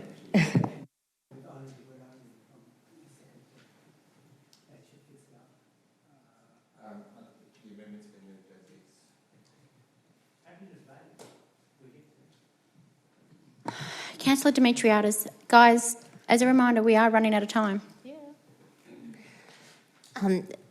Thank you, Mayor. So this is just a slight amendment that just clarifies, well, basically point 1 was a bit of a repetition of what the first part of point 1 said, just to tidy it up a little bit. But the reason we did have mandatory requirements initially was because we were finding that a lot of the surveys and community engagement that we were giving, we found a lot of duplicate answers, people potentially from the same IP address sending, or there was just an issue with a lot of the results from the consultation. So we thought that if we had mandatory requirements, it would ensure that people who are engaged in community consultation actually were genuine people that were interested in the consultation. So the rest of the norm remains the same. What we're doing is we're making it optional for people to participate in consultation, but making it optional to provide your name, email and postal address, and only requiring postcodes, which, as we've heard, we've always collected postcodes. So it will become an option for people to do so. That's about it. So hopefully, yeah, it all goes through. Thank you, Councillor Dimitriadis. The seconder, would they like to speak to the item? Just briefly, Mayor Williams, yes, this is, the words on this page actually just refer to the appendix. The appendix is quite clear and goes through in the more the detail. So there's nothing here that we can really do that changes anything. We're just noting what's in the report, that these more fine detail of address and personal information is optional only. And obviously we're collecting postcodes and demographic information so that we can marry up our responses and our services to the ABS results as well, and give people a privacy option. Okay. Thank you, Councillor Lawrence. Are there any further councillors who'd like to speak for or against? Councillor Rennie. Yes, thank you, Mayor. I have an amendment. I've just circulated it to all councillors and council business. The amendment would be to add point 6. Communicates this decision to the Darebin community and proactively informs people that they can participate in consultations without leaving personal details other than postcode and demographic information as per above. That's been circulated to management. Is that acceptable with the mover and seconder? Maybe we could see it repetitive online. and redundant, and I think it might be. Happy to second the amendment. Okay, I have a seconder for the amendment. Councillor Rennie, thank you. Thank you. It would be great to see it on screen so everyone can see it. Thank you. Given that Councillor the Rennie. explicit nature of the change we're talking about has been removed unnecessarily by Councillor Dimitriadis from point 1, I think it is useful for us to actually be very clear with people, because at this point in time, we don't know how many people we have lost from consultation processes because of the mandatory requirements. In the absence of knowing how many people we've lost. Point of order, sorry. 10.1G, I believe in the report it said that 20% didn't actually, so we do have a figure. It's quite a small number. Can I clarify? Correct. Yes, thank you. We don't know how many people we have lost because not everyone will answer that question which appears. So when you go into a consultation, the first question that's asked is, are you willing to leave your details? Some people, 20% of people say no. But we don't know how many people don't actually answer the question, they just switch off their computer before answering the question. We don't know how many people did that once and didn't subsequently go back to another consultation. What I'm trying to do here is make sure that the organisation is explicit with people and that we communicate to all of those people who have stopped participating, who don't even log on, and so we're not capturing them in the 20%. I want us to be explicit and actually proactively make sure that we re-engage those people who stopped engaging. And that's what point 6 does. It's actually asking the team to proactively communicate the decision above. I hope that's clear. Thank you. Councillor Newton, would you like to speak on the amendment item? No, I think the Councillor Rennie's covered it well. Councillors, if there's nobody want to speak to the amendment item that's just been put up, I'd like to vote on the amendment item. You can't speak on an amendment regarding, or you can. Okay, Councillor Dimitriadis. So I won't be supporting this amendment, and that's because we don't need to be going out proactively to inform the community, because when we do the consultation, we can just tell them directly that or when they do decide to participate in the survey, they can actually just not put in their details. That's part of the reason we've actually made it optional only. So I think it's an unnecessary amendment that's just there to cause more confusion for everyone. Councillors, any other speakers to the item? Councillor Lawrence. Yes, Mayor Williams. The reason I didn't accept this amendment is that we had ad nauseum debate on this same item some time ago. Number 6 is redundant because it is just actually about consultation. So the consultation about the consultation is actually already set out in a detailed planning policy, our standing consultation policies. It's almost an implication that officers won't follow our own policies here. Plus, from the speaking to this item, I got the impression that we're having to launch a whole communication strategy inside this item. I think at some point the navel gazing's got to stop and we've got to try and get on with the meeting.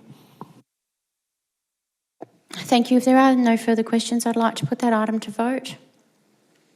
All those in favour of the amendment? I've got Councillor Newton, Councillor Rennie, Councillor Hannan, Councillor McCarthy. All those against? Councillor Dimitriadis, Councillor Lawrence, Councillor Messina and Councillor Greco, and I abstain. Thank you. Can we go put back the to the original- substantial to the vote?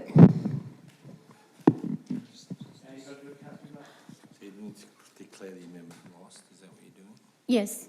So I'm declaring that the item is now lost regarding the amendment. We'll go back to the substantial motion.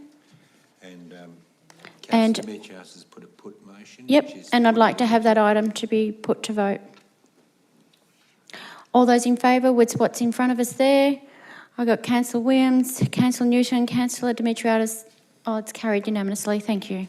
Sorry. Moving along. We then have the 9.6, which is the Councillor Media and Social Media Policy. Happy to move the officer's recommendation, Mayor. Through you, Mayor, can I just point out there was an alt rec on this, some changes to the officer's recommendation?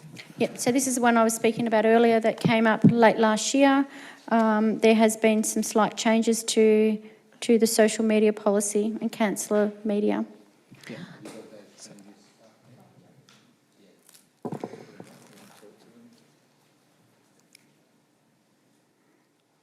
So before we have a mover and a seconder, I believe that the CEO would like to... It's just there, that's the alt rec. Oh, okay. So councillors, up on the screen, you can see that what are the changes that have been made that are in bold.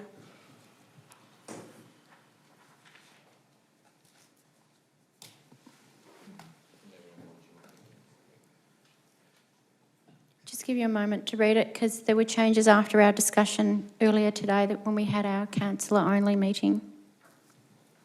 Do I have a mover? I got Councillor McCarthy and Councillor Greco. This is the motion that I actually put, so I think I should be given the opportunity of moving. This is the alternate motion that I'm putting. I hope I can be paid that respect by other councillors, given the work that I've put into this, that I'm able to move this motion.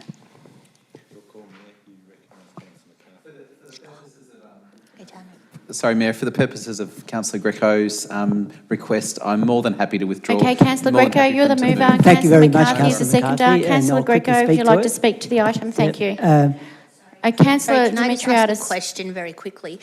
I believe Councillor Greco's alternate recommendation had something to do with the word criticism, which isn't up there. Okay, that thank right? you. Was This that- is not a time for debating at the moment. But, oh, okay. Thank you. Councillor Greco, continue. Yeah, just very quickly. Look, first of all, this has come to council for a couple of times, second time. We've had a lot of discussion on this. And I must say, I want to thank the officers for their wordsmithing in terms of getting this right. We actually heard in this chamber by one of our residents, and not necessarily a resident that often agrees with me, but even tonight we heard that a media and social media strategy should provide the opportunity for councillors, if they need to actually question and have robust discussion about council policy. That's why we're here. Councillor Greco, can I just interject? I apologise, but I just need to clarify because this is not your amendment. This is actually the officer's amendment, and we do have your amendment separate. No, No, but I've accepted this. Oh, Yeah. oh, so it's gone Because together. it's been Okay, apologies. No, not a problem. I apologise. Yeah. I was just pulled up on it just then. Okay, No, thank you. Just on that point, there's been a bit of toing and froing in terms of getting the words right, because it's in policy, we need to get the words right. And so I'll just go to the changes that I put in. One, that I think that it sufficiently, not to my total satisfaction, but it sufficiently guarantees that councillors can independently express their views on council policy. I think that's important because we are elected representatives of the community. We're not board members that are locked into board decisions. We are publicly elected representatives through a democratic process, and you need that robust democratic discussion. As long as it's respectful, it can be critical. That's the first point. The other points that, and that's been acknowledged in the other point that I raised at a previous meeting, the inclusion of the Victorian Human Rights Charter, and I'm glad that the officers have put it in with a slight correction, making reference to the Victorian Charter rather than the International UN Charter. And the other points there, in relation to point 2, 3 and 4, is basically those points there. Councillor Greco, can I ask you to summarise, because we really need to move on. Yeah, I'll just finish, give you 10 seconds. Those points there basically play the Mayor into discussions with the CEO in determining a media approach in relation to mainstream media and also in relation to social media. So I hope the councillors will support this. Thank you. Councillor McCarthy. I'll reserve my right, Mayor. Thank you. Are there any other councillors who'd like to speak for or against the item? Councillor McCarthy. It's happy to put it to the vote. Okay, happy to put that to vote. All those in favour? That is carried unanimously. Thank you to our officers. I know there's been a lot of to and fro regarding that one. Moving on, we have 9.8. I do have a conflict on this item, so therefore I'll be leaving the chamber, and I will be handing this over to Deputy Mayor, Councillor Newton. And I believe, Councillor Lawrence, you need to declare also. I'd like to declare a conflict of interest, material conflict of interest in a non-pecuniary manner in terms We have of 9 minutes to declare personal, and discuss 2 residential items. Thank you, amenity. Councillor Lawrence.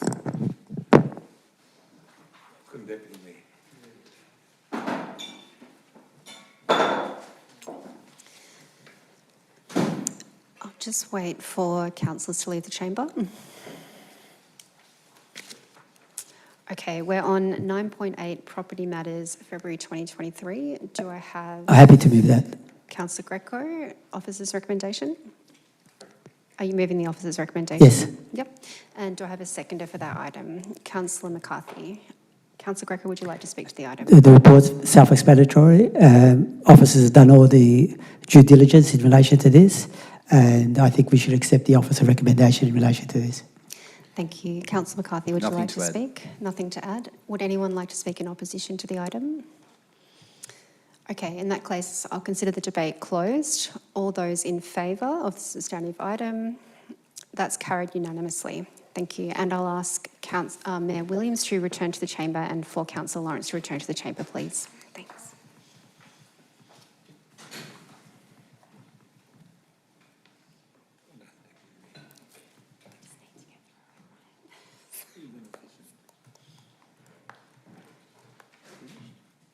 Yep, come back in.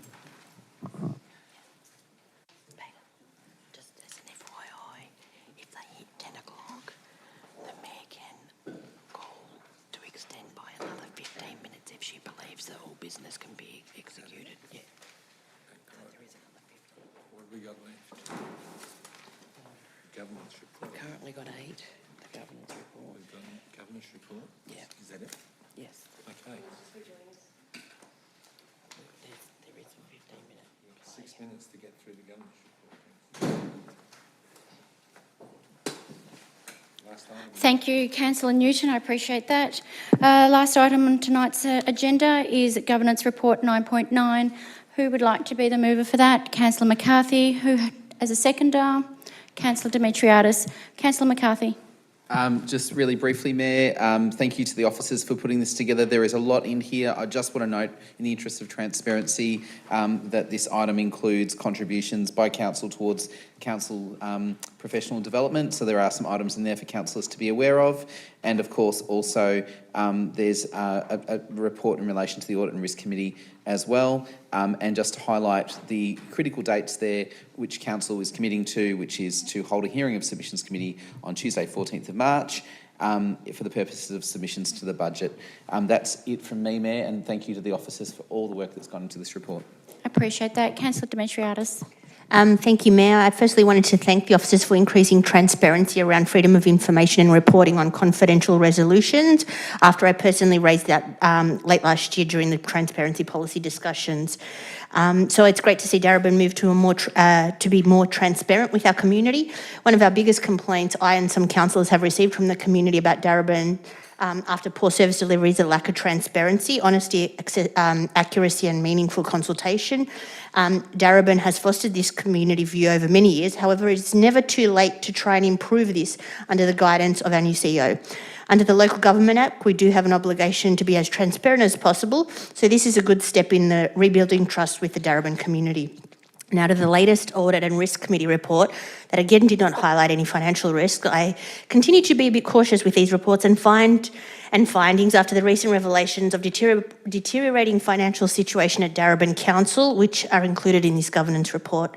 From the first time I was first elected as a councillor, I have asked questions about Darebin's finances, often with limited reply, and which is why I and several other councillors voted against last year's budget. Darebin now has a lot of tough decisions to consider. This agenda indicates at least some of this will be further explored in March, and I believe our community has a right to know the current situation as well as the causes. I hope in the future that the Audit and Risk Committee can provide greater oversight on the financial risk Darebin holds, which have not always been appropriately identified. Thank you. I do have 3 other items that I need to get through to close tonight's business. Councillor Hannan. In the spirit of transparency, I would like to support this motion, and I would like to support the staff who many times have briefed us all as councillors and kept us up to date very accurately on all the financial situation, particularly the growing interest rates and inflation rates and costs of supplies over the last months. I think it's important that we note that we've been kept up to date well on these items, and we all take full responsibility for that. Thank you. Thank you, Councillor Hannan. I'd like to put the item to vote. All those in favour? That has been carried unanimously. Thank you. I'd like to go over to item number 10. Any items to be tabled? I wish to advise that by virtue that the council meeting to be formally open tonight in accordance... No. Okay. Item 12, any urgent business item? If there are no urgent business items... I think you have to physically say, I'm tabling item number 10, item number 10.1, then move on. Thank you, Ms. Secretary. I think you have to table that report. Oh, okay. I thought you just all said no to me, and I was like, okay. All right, I'm going to go back to reading that. The item number 10, which is to be tabled. I wish to advise by virtue that the council meeting being formally open tonight in accordance with the section 147, 4 of the Local Government Act 2020, the arbitrator's decision and statement of reasons on the matter of the application between Councillor Suzanne Newton concerning Councillors Tim Lawrence is tabled and will be recorded in the minutes of the meeting. This item is for tabling to council only, and no comment or debate is to be required. And we vote on that? No. Okay. Item 12, urgent business. Are there any urgent business to be considered this evening? If none, I'll move on to the next item. Item number 13, consideration reports considered for confidential. If there are none this evening. No, thank you. I just sincerely would like to say a big thank you to all our officers, because we do know that you spend a lot of time in the detail and what goes behind it, and we really appreciate that. And I apologise that I feel that we didn't give it justice this evening by going through each item. It's not very often that we do this in block, but I really appreciate it. And thank you, councillors, for obviously going through all the debates this evening. I call this council meeting closed at 9:58. Thank you, and the live stream